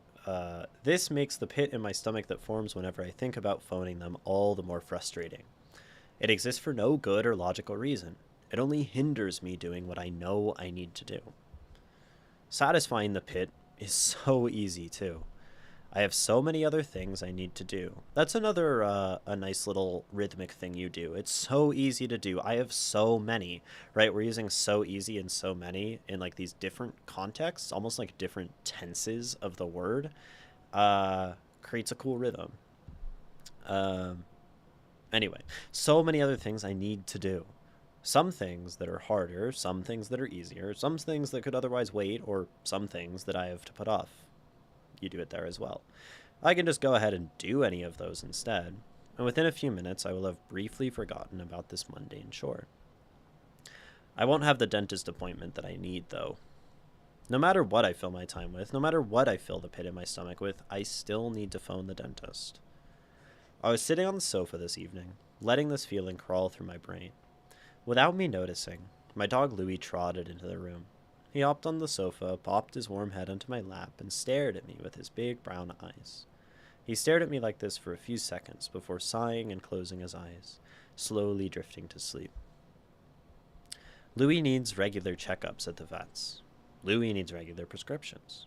Louis needed regular sessions with a specialist trainer when we first adopted him. Louis never needs to make a phone call. When Louis needs something, I make the phone call. I phone the vets. I phone the trainer. I needed to remind myself of this because those phone calls were so mundane that I barely remember doing them at all. When Louis needs something, I make a phone call and think nothing of it. Louis let out another sigh with his eyes still closed, head on my lap, and I suddenly felt a lot better about things. I'll phone the dentist tomorrow. Well, I guess I could email them. Maybe. You added a pic of Louis for reference. Awesome. I think this story actually does a really good job of discussing character development, right? Because we were talking about in the first thing we read that maybe the character development felt too fast. But in this little story, we have an example of really character development, right? I'm not going to do this thing. I don't like phoning the dentist, but then it changes. I feel okay about it and I'm going to do it. But then, like, we still have the same person. We still have the same character. And it might be a little strange, wobble dobsy, to think about yourself as a character, but you are once you're on the page. And what a cute dog. That's a big dog. You know, we have a change, we have a shift, but it's small, and we still stay the same person, right? I guess I could email them, maybe, right? We keep this undertone of the procrastination, the same desire, but we have an event that happens that like nudges us closer to that actually occurring. And I think this is actually a really great example, really like simple, and sometimes simple things are great as examples. A really simple example of how to do character development. So, yeah. Thank you so much for submitting it. I really appreciate it. And to send something that's just sort of like personal, and having never sent something before, you know, always really admirable, both you and Ozzy, sending things for the first time. I appreciate it, and I hope that you both appreciate my thoughts as well. And it sounds like you do, so mutually assured education. Cool. Cool beans. Yeah.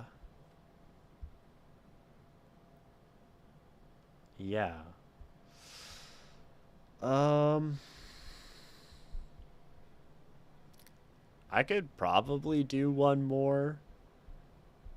Is Nico still here? The person who came in for the first time. It'd be nice to get yeah, Nikona. Because if you're still around, we could probably read yours. It looks like it's short. And then after this stream, I can catch up on like Nikki and Ray on a next stream. I appreciate the patience of the regulars. I know I should probably like read your things to reward you, but I'm way too attracted to novel, shiny things, new excitement. So tends to be the case. Hand on heart and bow. You are welcome. Yes. But maybe Nikona isn't here anymore, which is understandable, right? But they did submit, so who knows? Otherwise, it would be Nikki or Ray, probably. I think you're both still here. Unless there's anyone else who wants to put their hat in the ring. I think it's probably one of you. Since Nikona seems to not be here. My concrete poem's super short. Okay. I feel like it's been longer since I've read Ray's work. A concrete poem is a poem with shape. You could think of a love poem in the shape of a heart would be a concrete poem. They can get more complex than that. They can be very involved, but it's really a poem where the shape of the words on the page is integral to the understanding of the poem itself, or is part of the understanding. I won't say integral, but adds to the meaning. This can get as complex as the book that I show like once every other stream, called Borderland Apocrypha.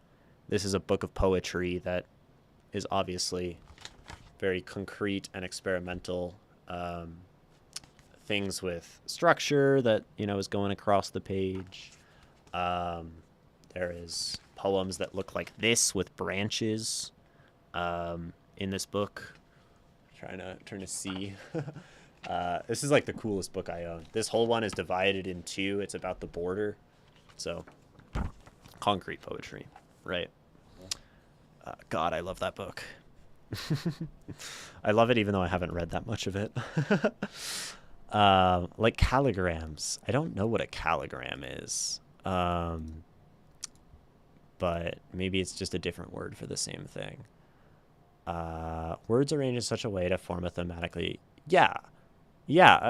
So if you had a calligram that was a poem, that would be like a concrete poem calligram.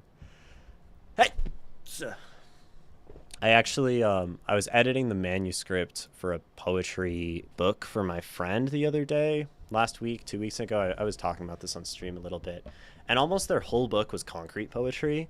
And they did some really cool things with like this like big poem in the shape of like a droplet, and this like there was a whole tree shaped thing on one of them. I can't really oh, thank you for the blessings. I can probably show it on stream. I don't think they would care. It's coming out like tomorrow, and I'm like probably not going to the release thing, which is bad of me, but this was the work. So this one's a snake, right? This is like the tree, willow. This one's a heart, broken heart, actually. Yeah. All sorts. This axe one, super cool, right? Like, that's crazy. That's crazy to me, how someone would, like, be able to do that. Let me move this over. Now you can see it. Yeah. And then, like, this is, like, another style of concrete, right? Where you have, like, other stuff going on, and this tornado one. Yeah. Oh, actually, in the tornado, it's one poem, so it goes into the raindrop.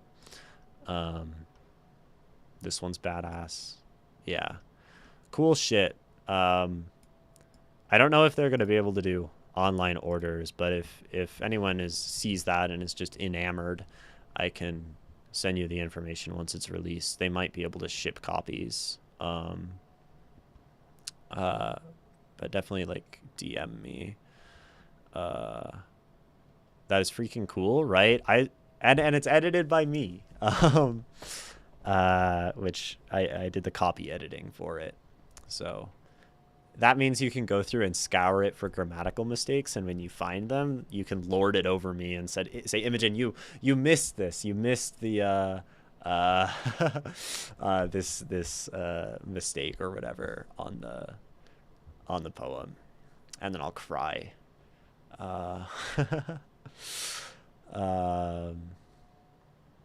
I was once looking at a book on poetry theory where the author proposed that the first genre of poetry created with the advent of writing was the calligram.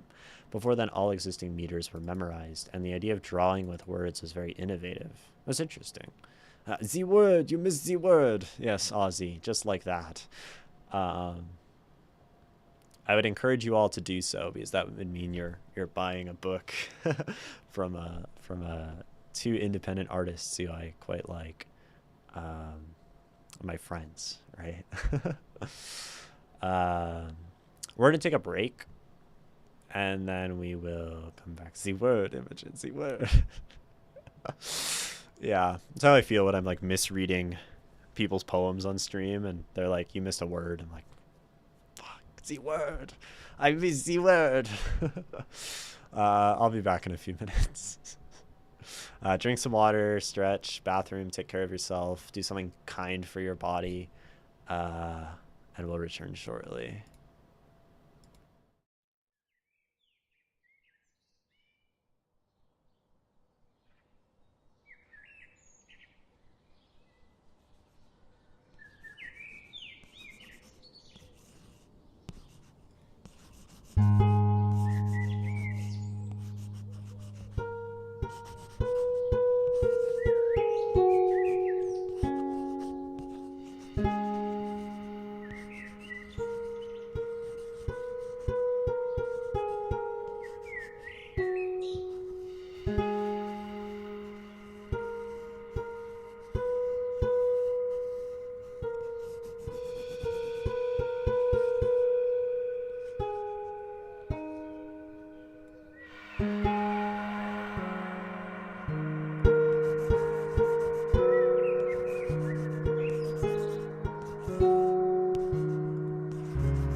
What's up, gang?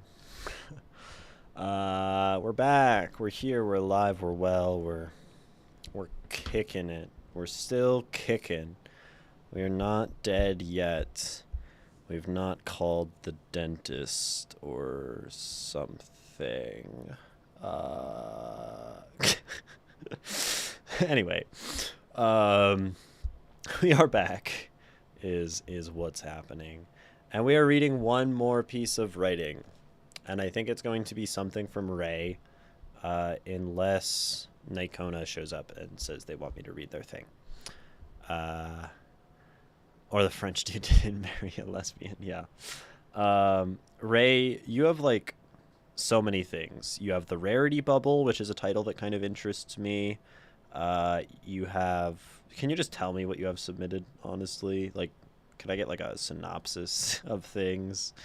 Because you have, like, some stuff by Huidobro. Maybe you only have, like, really 2 things. Is that crazy? I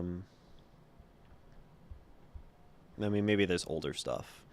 Rarity Bubble is about the word normie. Ooh, that sounds fun to read. We could also read the Super Mario essay. No, I joke.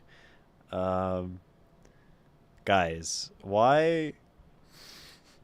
When we rated the other day, okay, after I was reading, like, the essay, right?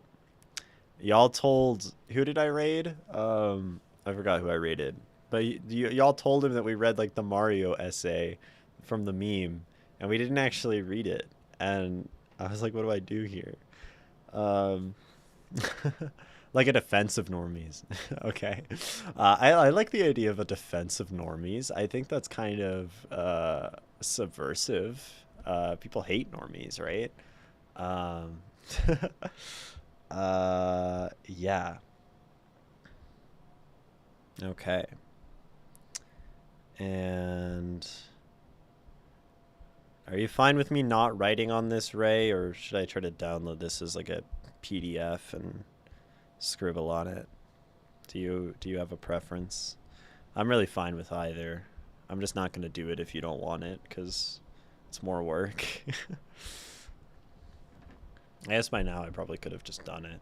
That's probably the answer. I should just do it because it takes like a whole like 1 second. Maybe. Oh, wait.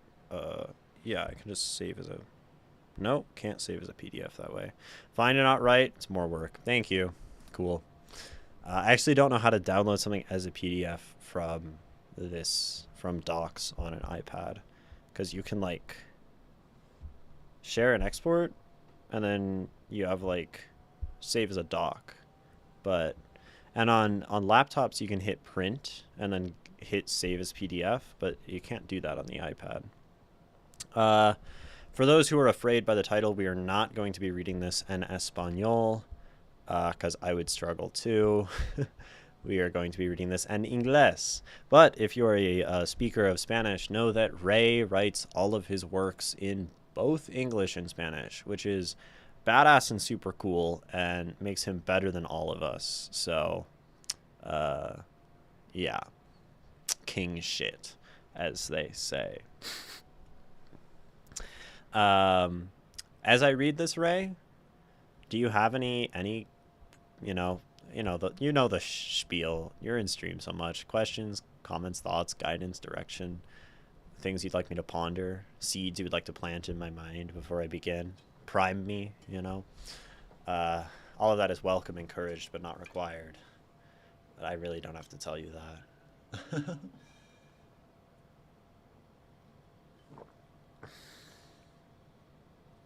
Yeah, an emote. Thanks.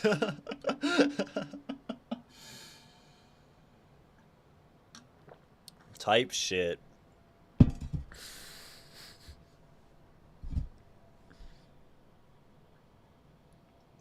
I'll take that as a no. um, the rarity bubble with this image, the mothers of invention freak out, which maybe this is an album. I have no idea what this is, but I love I love the vibe here. It says stereo here, so I think it's an album, but this is just going to be another Ray culture mogs me as I read through his essay and say, "What's that?"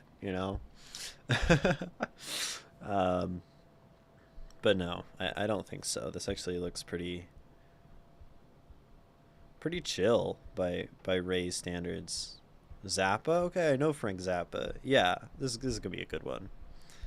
It's gonna be a good one. Not that there are like bad ones from Ray. Oh, that's Frank Zappa's first album. Gotcha. I've listened to some of him. He's pretty freaky. But he's cool. He's like a bad person, right? Like genuinely awful. I think that's what I've heard, but don't quote me on it unless I'm right. There are words that say nothing. Normie is one of them. It is uttered with an air of superiority tinged with irony or contempt, as though it opened a chasm between the awakened, the strange, and the initiated on one side, and the sleeping, the ordinary, and the incorrect on the other. But the chasm does not exist. It is a semantic illusion, a mirage shimmering across the screens of digital subcultures in forums, social media feeds, and conversations among young people who proclaim themselves outside the norm, while embodying it with perfect obedience. Heard he could be a snob and asshole, but that's about it. Okay, that's nice. The normie, we are told, is the average consumer, the passive spectator, the person who lives according to the dictates of the market and custom. But who can truly escape that? The person accusing someone else of being a normie speaks from an imaginary position, that of someone who believes that their taste, aesthetic, or code somehow exempts them from the herd. Yet the gesture does not liberate them. It merely confirms their place with the same logic of distinction that the market requires in order to function. The anti-normie, with their fetish for the alternative, is simply a normie from a different catalog. I really like the opening of this. I think Ray, you always do a great job of outlining your position really strongly. Probably like ruffling feathers of some readers in the process. I think you really start always like forcefully, right? Microfeedback, love the word obedience. Yeah. Great vocabulary as always. More broadly, right? Proclaim themselves, and good verbs, accusing and believing, exempts, right? Liberate, strong verbs. You write very forcefully, and I think that's good of an essayist, right? Essayists try to make points. They often try to convince or communicate or teach, and force and clarity can be a good way to do that. The term itself lacks any conceptual density. It is empty, confused, and cheap. It defines nothing, claims much, and thinks little. Also, I agree with the essay, right? Yeah. So that definitely helps here. The term itself lacks any conceptual density. It is empty, confused, and cheap. It defines nothing, claims much, and thinks little. Its meaning shifts according to whoever happens to be using it, and it is also self-referential to the point of absurdity, endlessly circling around itself without ever touching a real referent. Normie describes no one. It merely allows the speaker to gaze into a distorted mirror in which they always appear more interesting than everyone else. So to call someone a normie is to enjoy your own ego. The normie does not designate a person, but a shadow projected by the cultural insecurity of the one pronouncing the word. It is the ghost of the ordinary, conjured by those who need to distinguish themselves in order to feel that they exist. Within the word normie, there lurks fear, both a fear of normality and a desire to belong to something that paradoxically defines itself solely by not being like everyone else. My accusation, then, is twofold. Against the word itself, and against those who wield it as a badge of distinction. For the insult, far from revealing any aesthetic or intellectual hierarchy, exposes a deeper spiritual poverty, the inability to inhabit the ordinary without shame, to recognize in common life the very substance of what it means to be human. Okay, my accusation, twofold, against the word itself and against those who wield it. For the insult, spiritual and intellectual poverty. The inability to inhabit. Does this paragraph not concern yet the... I just want to make sure I'm reading it right. The badge of distinction. I think maybe you will return to the other, unless I'm just reading that really poorly. For the insult, far from an exposed the inability. Yeah, okay, we'll get to that later, I guess. Like every creature of the internet, the normie is often presented as though it were born without father, mother, or history, springing spontaneously from some anonymous forum populated by sleepless adolescents and self-appointed experts in popular culture. But, to the disappointment of those who prefer heroic genealogies for their insult, the word is considerably older than 4chan. The term appears occasionally as nearly as 1950s, in the most literal sense. An ordinary, normal, everyday person. Nothing especially remarkable. Later, in the late 1980s in the United States, it was adopted ironically by people with disabilities to refer to the rest of the population. That is, the normal people. During the 1990s, it resurfaced in Alcoholics Anonymous literature to designate those almost mythical individuals capable of having one beer, and only one, or none at all. In fact, if one were looking for the closest precursor to the contemporary use of normie, one would probably find it in those 80s and 90s meanings rather than in internet forums. After all, the underlying logic is remarkably similar. The normie is always the other, the person who does not share the special condition of the group doing the talking. The difference is that, in one case, the term was used by people with disabilities or by recovering addicts. In the other, individuals who had spent 40 consecutive hours arguing about anime on an image board. The reader may decide for themselves which situation seems more respectable. I love how much... Ray, I feel like in a number of your essays you rail on people arguing about anime on the internet. I think you have one where you specifically attack those who have waifus, and I think it's just such a funny demographic that you always target. I think it's valid, right? It's a very sort of consumerist and sort of chronically online thing to often occupy, but it's just funny to me. I like tracing the lineage of this word, right? It's certainly not something I knew before, right? Where normie had come from. I think it's really interesting that it comes from these other settings. Nothing is anime, just against the culture weebs. Yeah. Um, and that makes sense because I think you also make reference to anime sometimes. Um, Maybe you have. I'm not sure. Uh, yeah. I mean, this. I like doing this sort of like etymological thing. Good background for the essay. Feels like it grounds it well. Um, it was only in these anonymous forums of the early 21st century, 4chan, Reddit, and similar ecosystems, that the word acquired the meaning most people recognize today. There, small digital communities began to imagine themselves as culturally enlightened minorities floating in an ocean of vulgarity. In that context, normie referred to the outsiders, those who did not understand the internal codes, those who were not in on the joke. It functioned as a tribal password, a quick way of distinguishing the initiated from the uninitiated. So if I were worse, we would be the high and enlightened literary of the is that the word literary for like the literary class.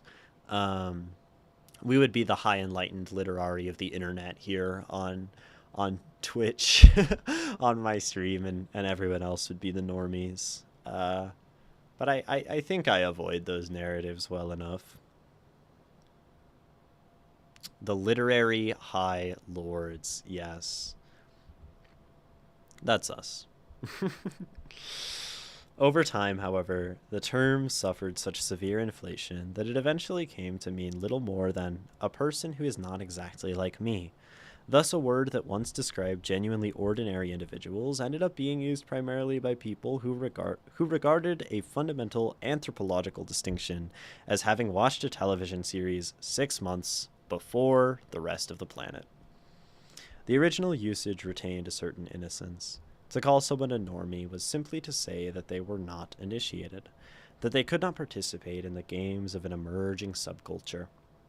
It was not yet an insult so much as a way of drawing a boundary. We understand, they do not. But every boundary requires enemies in order to survive, and before long this playful distinction evolved into a mechanism of contempt. The normie ceased to be the blameless outsider, and became the culprit behind everything. Bad taste, superficiality, consumer culture, and civilizational decline. As digital subcultures grew, the word overflowed its original confines. What began as ironic slang expanded into a generic insult available for every occasion. One no longer needed to know what it meant. It was enough to appreciate its emotional utility. Normie became an instant-use weapon, a tool of negative distinction through which anyone could assert their difference. Thus, paradoxically, what had once aspired to exclusivity became thoroughly mainstream. At this point, it is worth recalling an old lesson that the musician Frank Zappa formulated with prophetic precision. Observing the music industry in the 1960s, Zappa noted that the old record executives, the fat, cigar-smoking men in suits, often had little understanding of the experimental music crossing their desks. Yet they released it anyway. I don't know what this is, their attitude amounted to, but put it out. If it makes money, wonderful. If not, at least we tried. Paradoxically, that ignorance created room for risk. When those old executives disappeared, they were replaced by younger and supposedly hip tastemakers, trend experts convinced that they understood exactly what audiences wanted. With them came a more refined form of censorship. Only what was already known to work could be released. We now live under much the same logic. Contemporary subcultures imagine themselves to be the Zappas of their age, but they've become the new executives instead. They do not take risks. They filter and categorize. The alternative is merely the boutique version of the familiar. Every self-proclaimed non-normie defends their aesthetic comfort zone with the same caution as the cultural bureaucrat who believes he already knows what the public wants. The word normie thus performs the role of the censor. It divides, classifies, and ultimately protects mediocrity without having to confront itself. It's interesting earlier, we were discussing we were discussing uh, uh, writing to an audience, right? And the idea of like writing something for an audience is a way to be engaging. And I think that can be a useful structure because it can like it's sort of a safe way to write. But it sort of reminds me of what this is saying, right? That if you're writing for some curated aesthetic, you're sort of limiting the potential of your creativity, and it moves from this like space of free expression to a space of like expression for the purpose of appeasing someone. Um, and it can be dangerous, right, to write for an audience or to make music for the executive who will only accept the things that are hip and interesting for the tastemaker, right?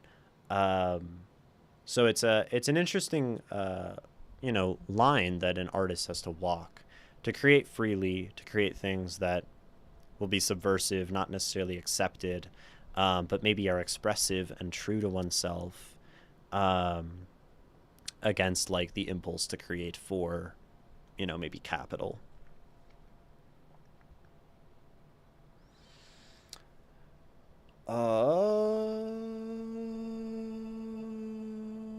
Where are we?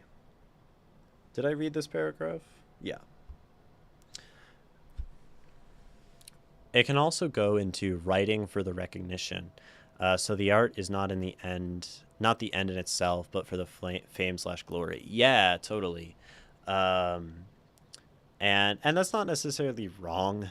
I don't think, right? I think it's like if you do it, like good for you, right? If you become a famous artist and you get the glory, like pop off, right?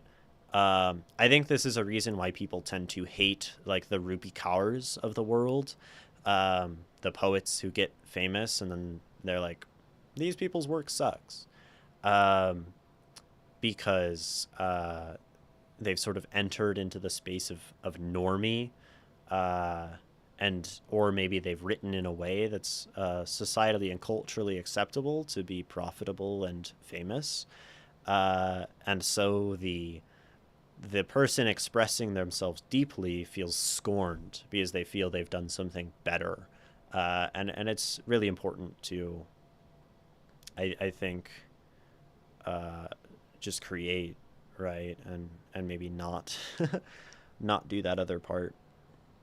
Um, I definitely am a big advocate for artists getting their bag, right?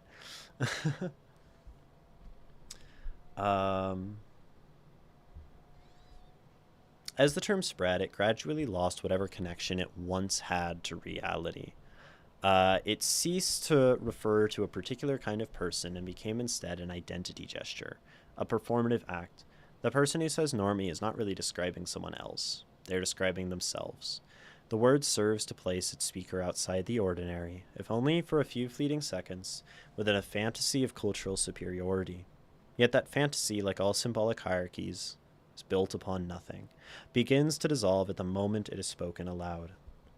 The normie, then, is a category that began in humor and playfulness, but ended in arrogance and self disguise.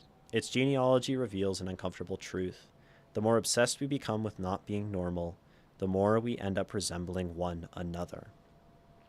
Every attempt to define the normie ultimately collapses into emptiness, not because its nature is mysterious, but because it has no nature at all. The normie is neither a human type nor a social class nor an aesthetic sensibility. It is a category of exclusion, devoid of positive content. It designates neither a being nor an identity, but an absence, a residue. The normie is a semantic shadow that exists only because someone feels compelled to cast it. Your writing is just really nice. uh, yeah. In everyday use, the term is sustained almost entirely through negation. A normie is someone who is not alternative, not strange, not profound, not part of anything special. This is why it is so difficult to arrive at a positive definition of the word. Ask what exactly a normie is, and the answers tend to sound like this: someone who does not listen to the right music, does not watch the right shows, does not understand the right memes, does not participate in the right communities. The concept functions like a cutout silhouette. We know its shape only by observing what has been excluded from it. In this respect, the idea bears a faint resemblance to the negative or apophatic theology that philosophical here we go that philosophical and religious tradition which sought to describe God through successive negations. God is not material. God is not temporal, not limited, not this and not that. The difference, of course, is that the apophatic theologians were attempting to speak about an infinite and transcendent reality, whereas internet users are attempting to describe a middle-aged man who watches football on Sundays and uses Facebook to post pictures of his dog. What a great sort of connection to draw. Thus, the normie ultimately becomes a curiously elusive category. Everyone seems to be able to recognize one on sight. Nobody can define one with any precision, and yet millions of people feel entirely qualified to diagnose their presence. As with many theological concepts, faith tends to arrive well before demonstration. The essential paradox of the normie is that nobody is safe from becoming one. The moment a group declares itself non-normie, a smaller group immediately emerges ready to accuse it of conformity, inauthenticity, or dependence on collective taste. The term functions as an infinite trap. Every attempt to escape normality merely produces a new normality. Thus, the anti-normie eventually comes to occupy the very position of the normie he once denounced. Yet beyond this hall of mirrors, there is something ontologically, allow me a small luxury, revealing in this phenomenon.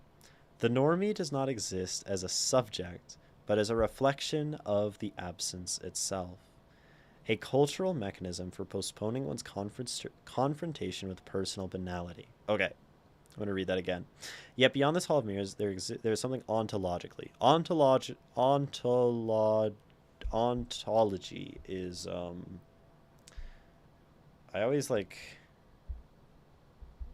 isn't that just like being, existence? Yeah, the nature of being. So that's the issue with like these like words, is like you define them as like the study or the branch of metaphysics with the nature of being. It's so vague that you come to doubt that you have the right definition of it, because you're like, there's no way they have a word for like the nature of being, and then they do. Ontologically revealing in this phenomenon. So revealing about the nature of being. The normie does not exist as a subject, but as the reflection of absence itself. A cultural mechanism for postponing one's confrontation with personal banality. So rather than another thing, rather than like an actual object out there, a thing, a subject, it is a reaction, right? A reaction to the terrifying reality of being boring, of being a normie yourself, right? You call a normie out of the fear of being normie on your own. To call someone a normie is an apotropaic. I don't think that's the same as the apophatic from before. Apotropaic. I am going to look up the words. Tropaic. Supposedly having the power to avert evil influences or bad luck. Okay. So kind of like a superstitious. An apotropaic gesture. It wards off the being a normie oneself by calling someone else a normie. Allow me a second luxury. Okay, a form of modern superstition. You explained it. I could have just kept going. It serves to ward off the fear of being ordinary oneself, of lacking some crucial difference that might rescue one from anonymity. This term operates as a symbolic talisman. I love that description. Symbolic talisman against the anxiety of commonness. What a bar. What a bar. we hold on to normie as this magical ward, this shield. We cast it, people. I have a question. Can I still submit something when I'm not live? Absolutely. Yeah, you can submit whenever you want. People often do. In this sense, the normie is not a social figure, but a symptom of the aesthetic insecurity of our age, in which every individual, surrounded by endless possibilities for identity and consumption, fears failing to stand out, fears failing to be unique. The word normie therefore embodies the dark reverse of the contemporary ideal of singularity. It is the most precise emptiness. It is the negation of difference, disguised as its defense. Let us call lisology, by extension of the adjective lisological, the type of discourse that speaks endlessly about something that does not exist, revolving indefinitely around its own emptiness. This is the science of the smooth, of that which possesses neither texture nor edges nor object. A lisological discourse rests not upon an external reality, but upon repetition alone. It feeds on its own echo. Within it, the sign ceases to function as a tool of communication, and becomes instead a circular motion whose sole purpose is to affirm its own verbal existence. The normie is, in this respect, perhaps the purest example of contemporary cultural lisology. Nobody knows exactly what a normie is, yet everyone is capable of speaking about one. Its effectiveness depends neither on content nor precision, but the use and resonance. The less it means, the further it spreads. Its power lies not in the idea that it contains, but only the idea that it promises to the person who utters it. I wonder if we can think of any other lesological words or phenomena that act similarly, right? This discourse benefited by emptiness and vagueness, by right. The less it means, the further it spreads. Maybe that's a lot of things. Maybe that's like a lot of the identities that we pin to other people because they're just sort of fundamentally abstractions of reality. Um, I guess normie goes the distance of being like self-defeating and uh, there's a lot of what that even means. Words like 6'7", right? Is that lesological? There's no inherent meaning. I guess a lot of memes are that way, right?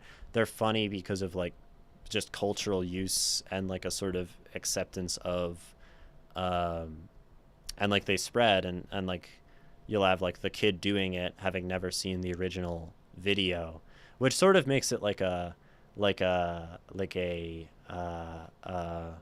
Baudrillard like simulacrum kind of situation.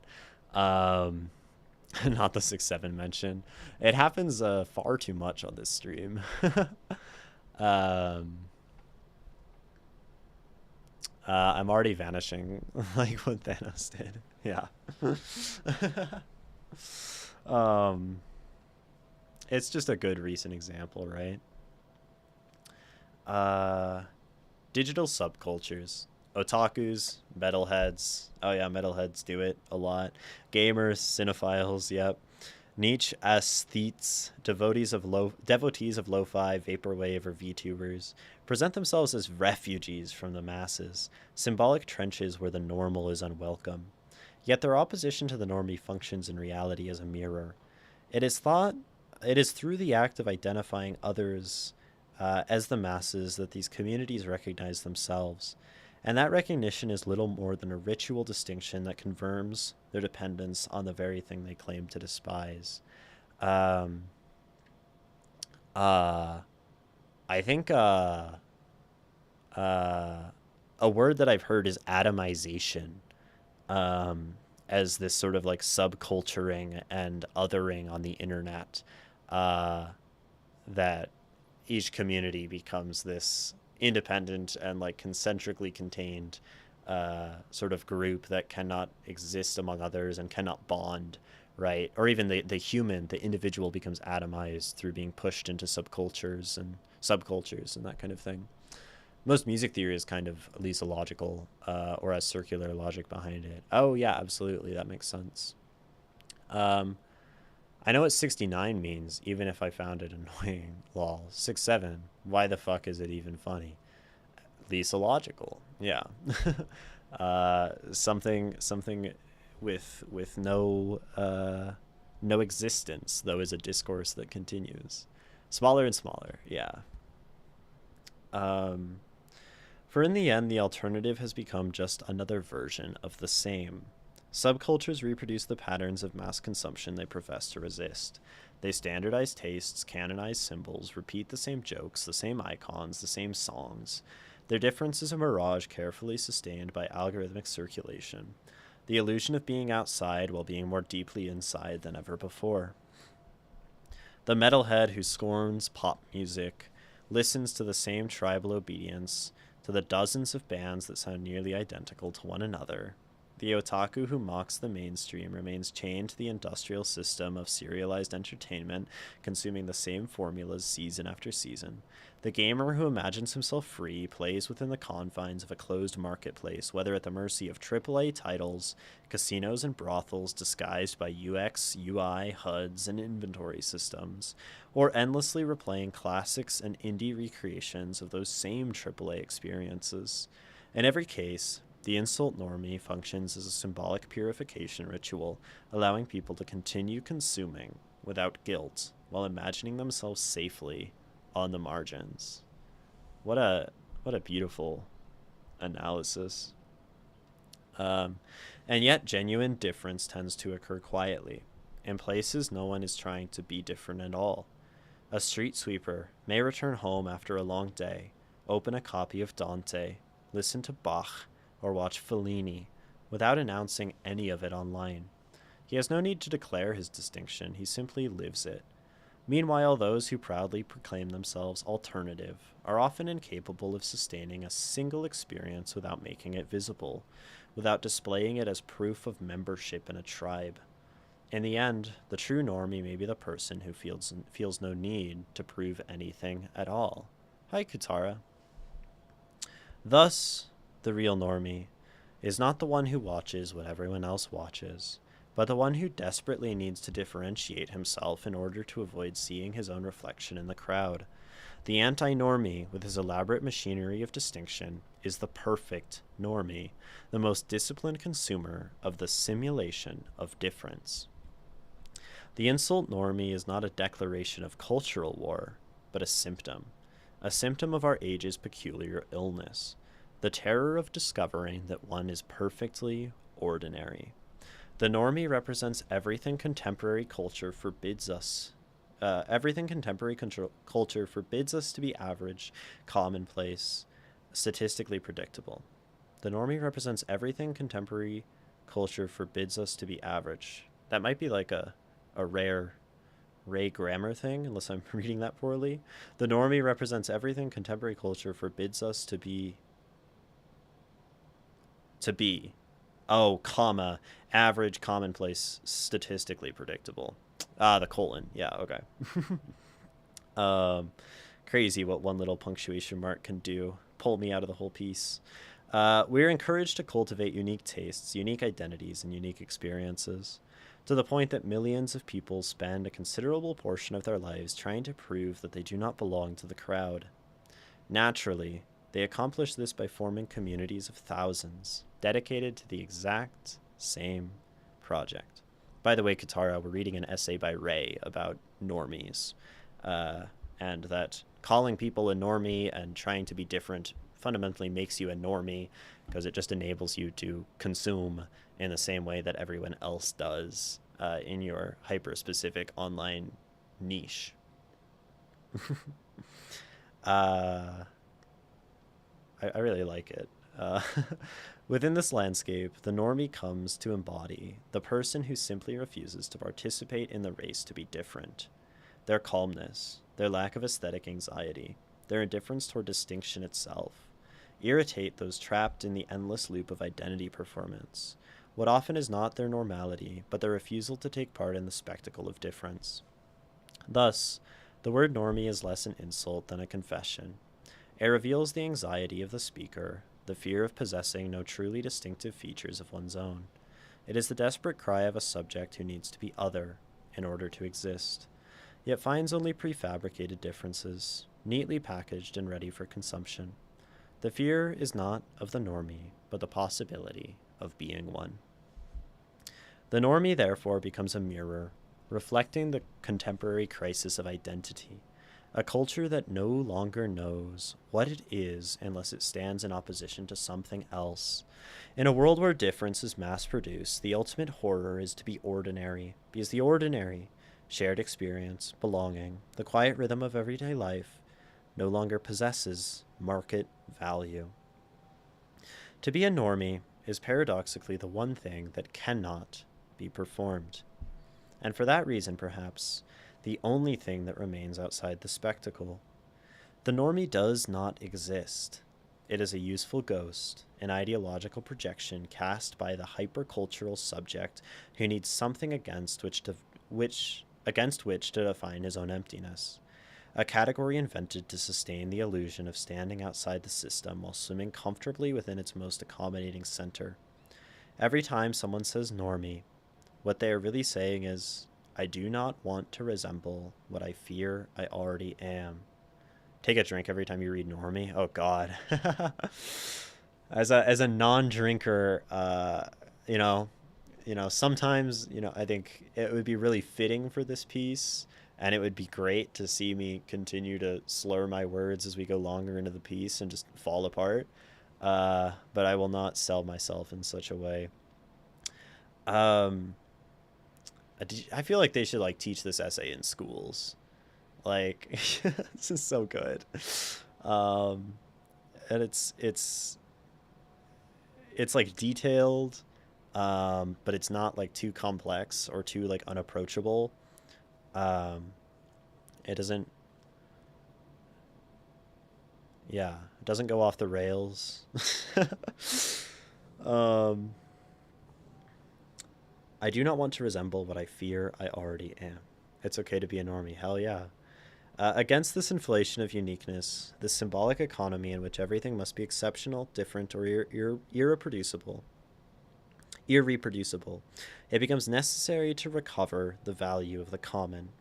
Not the common as an amorphous mass, nor as uniformity, but as shared ground. The possibility of experience unmediated by the constant demand for distinction. In an age saturated with singularities, the most radical gesture may be to inhabit normality without shame. Lacks 1,000 movie quotes, right? So normie of you. Uh, Perhaps true subversion lies not in declaring oneself outside the norm, but living live within it with quiet freedom. Like Zappa's old executive, who fully understanding what he, who without fully understanding what he was hearing, dared to bet on the strange. Or like that anonymous worker who, far from the noise of the forums, opens the divine comedy and lets Bach's music or Fellini's gaze accompany him through the night. The common, when inhabited deeply, ceases to be the norm and becomes a mystery. Name less, understand more. Perhaps that's where true resistance begins, in ceasing to call normie those who simply live without asking permission to be.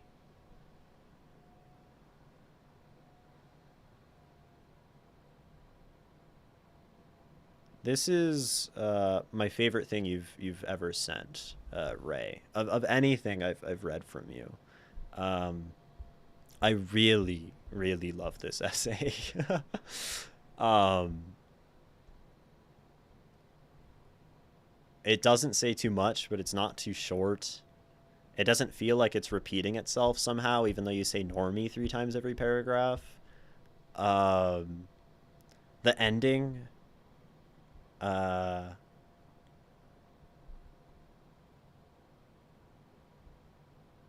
yeah, I don't know. I feel like this could easily be in like a major publication, um, like a normie publication. Like I feel like they could run this in the Atlantic, and it would be a banger. Um, like it's so cleanly written. I mean, I think I there was like I mean, polish doesn't necessarily mean quality, right? It only had like one grammatical mistake, and I'm just noticing that maybe by contrast of earlier, but um like it flows so well.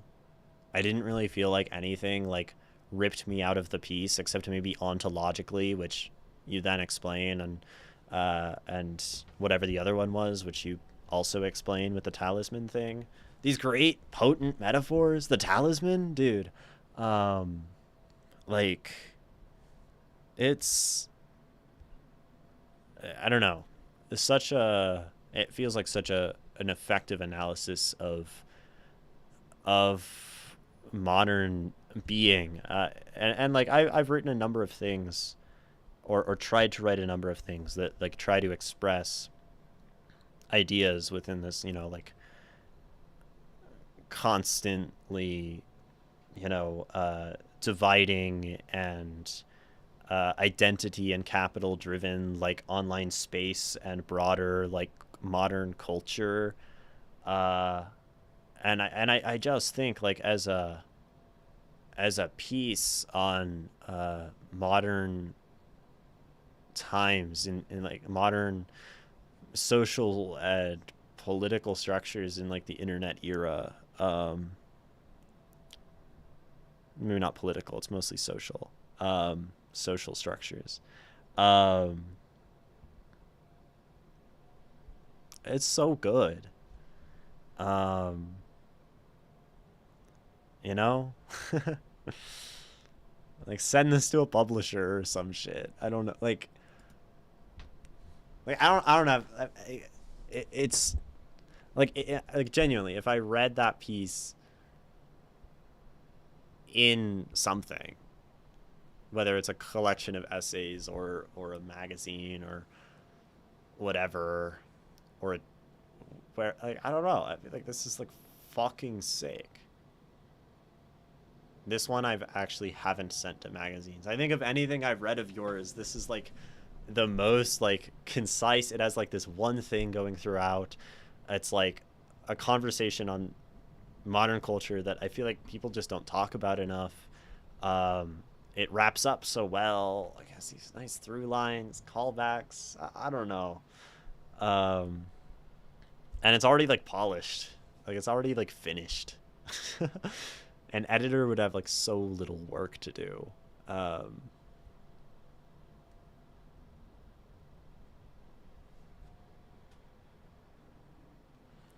your call. um, it's kind of long, but the editor can cut it down. uh, Thank you so much for submitting that, Ray. Do you have any questions? Does anyone have questions or comments on the piece? I kind of jumped out to my face right at the end. Which I was still gonna check. Yeah, of course you would. But like any questions, any thoughts? I just really liked this piece. It's just so poignant and so accurate. I don't know. I have like genuinely no notes. It might be long for some people, right? Like, but I really like the like I don't know. Maybe some people wouldn't dig the whole like normie etymology part or something, but I found that really compelling. Uh, Also helps transition to like the chronically online thing, so it acts as a transition while giving information. Just a great like punchy start. Sort of starts broad, zooms in on things. Like yeah, I don't know. I was actually expecting it repeats itself too much. Because I go into shitting on subgroups and stuff. Yeah, I think maybe that would be a feedback you could get that like maybe I mean it does get like very down to the details, and maybe that's what someone would say like it gets too specific, it's too long-winded like talking about metalheads. But I think everyone can probably relate in that paragraph to have met people like that. Like you talk about the subcultural person, the alternative person who has to go and post every single thing, right? Those who proudly proclaim themselves are alternative are often incapable of sustaining a single experience without making it visible. And I know like a dozen people like this, and I see their posts on Instagram. uh, you know, in Vegas here, there's a queer club called Oddfellows. Um, and, you know, it's alternative queer dance club or whatever. And every weekend, you know, I'll see some of my friends post all their pictures from the club on Instagram. And I'm like, okay, you know, thanks for reminding us that you're alt and you go drink, right? Um, and I think the beauty of that paragraph, when you talk about the metalhead or you talk about the otaku, you talk about the gamer, you talk about all of these things, uh, you're giving things that a reader could relate to. They could say, I know this person in my life, and so I'm like invested in this story, right? Maybe that's even something you could move earlier within the piece structurally if you want to think about hooking someone, right? Um, you sort of show some of these archetypes because someone knows the obnoxious metalhead or jazz listener who shits on pop music. You see it in every jazz comment section on YouTube. They're like, if we just had music like this these days. Fuck pop music. Sabrina Carpenter. Like, shut up, you know? Um, right? Even that, right? I'm giving an example and then I'm becoming invested in the thing that I've seen because I find that snobbery so frustrating. uh, we don't get music like this. Yeah.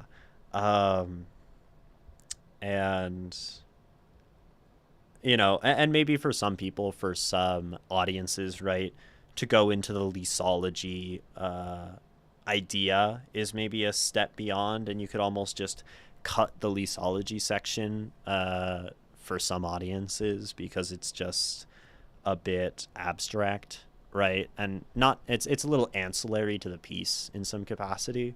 Um, but I think like there's a reasonable argument that it could be more focused because there are tangents, but there are tangents. The tangents are interesting to me, but they might be too tangential. And the etymology thing could be seen as a tangent. The leasology could be seen as a tangent. I do think they're important to the broader message. It's just a matter of like if you're submitting this to something, which you may or may not do. Um, you know, how brief do you want to be? Does it need to be 1,500 words or whatever? Because this is quite long. Our word count, and we can just divide by two. 5,854 words, so the essay itself is 2,900, right? Almost 3,000 is. I mean, that could probably be a feature article in a magazine, you know? Um, but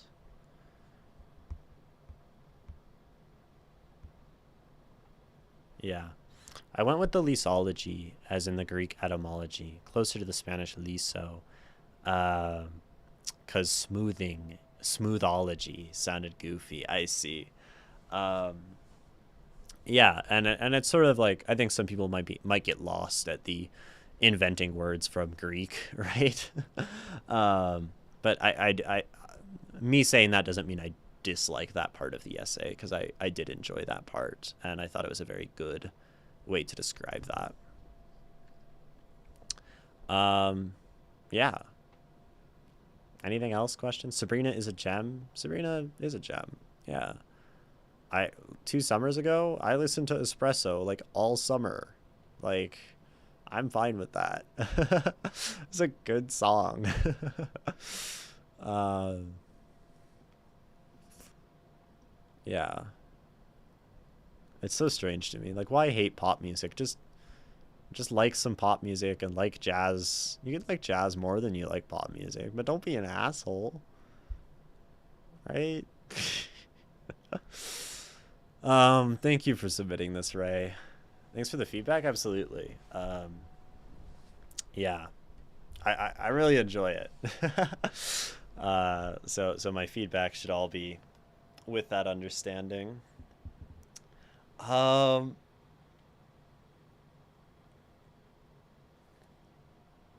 yeah,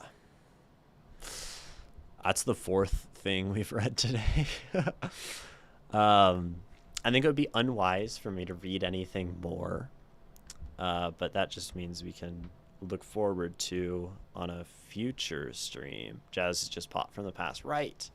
On a future stream, we can look forward to more Aussie, look forward to some Lavendism, some Nikona, some other people, some Nikki. Ideally, we will read Nikki next stream, because I think you've been waiting quite a while with that concrete poem. Only 6 days, actually. It's kind of impressive. Should probably prioritize Ace next time. Ode to the Poet's been in there for 10 days. Anyway, we should raid someone. Okay, guys, I love starting the stream earlier. I am not dead. I have so much energy. I love doing things in the morning. Like, I think I could actually read more if my voice wasn't kind of scratchy. But like, I feel like maybe the issue more often with streaming in the afternoon is I just always get tired at a certain point in the afternoon, and morning I just have energy. It's great. We could read Moth, or we could read Messier. Messier is playing Stardew Valley, which is chill and cool, but Messier is someone who's been in chat and maybe submitted things to stream, or maybe just been around. I'm actually more interested in rating Messier than Amita, as much as we love A Moth in the Archive. So we're gonna head over to a little Stardew Valley stream. Actually, Adorno, when he came to America, was like, what the fuck is this mainstream BS, when he heard jazz, blues, Broadway musicals, etc. Yeah, that's how it be. Something is always some normie shit. Like, I guess Adorno was just as stuck up. Who's Adorno? Of course you would quote, can't get away. I'll allow you that what was it? What do you say, luxury in your essay? Oh, philosopher. No wonder. Philosophers are assholes. I say to generalize a group of people, but not really. Philosophers are fine. OG snob. Gotcha. People I'm following, Messier. Oh, right, he's the Marxist guy. He's like the people that Marxists will talk about reading so they can feel extra cool in their intellectual superiority, instead of saying like, I listen to Marx, or I read Marx. So like, I read Adorno, and then they'll try to communism mog you or whatever. Anyway, thank you all for watching. I appreciate the 4 things submitted that we read today. It is I dropped my eraser. I fidget with a eraser. I don't know. I stream with the utmost gratitude, and I read y'all's things with that as well. I really appreciate it, and it's really cool that I get to do this on my stream. Like, what the heck? Thank you for the stream. Yeah, thank you for the writing and the watching and the comments and all of that. I read Marx, cringe. I read Adorno, ooh, misterioso. Yeah, exactly. All right, that's all for me. Keep making art you love, and keep finding beauty in the world, and send lots of love to Messier447 as we raid over. Thanks for watching.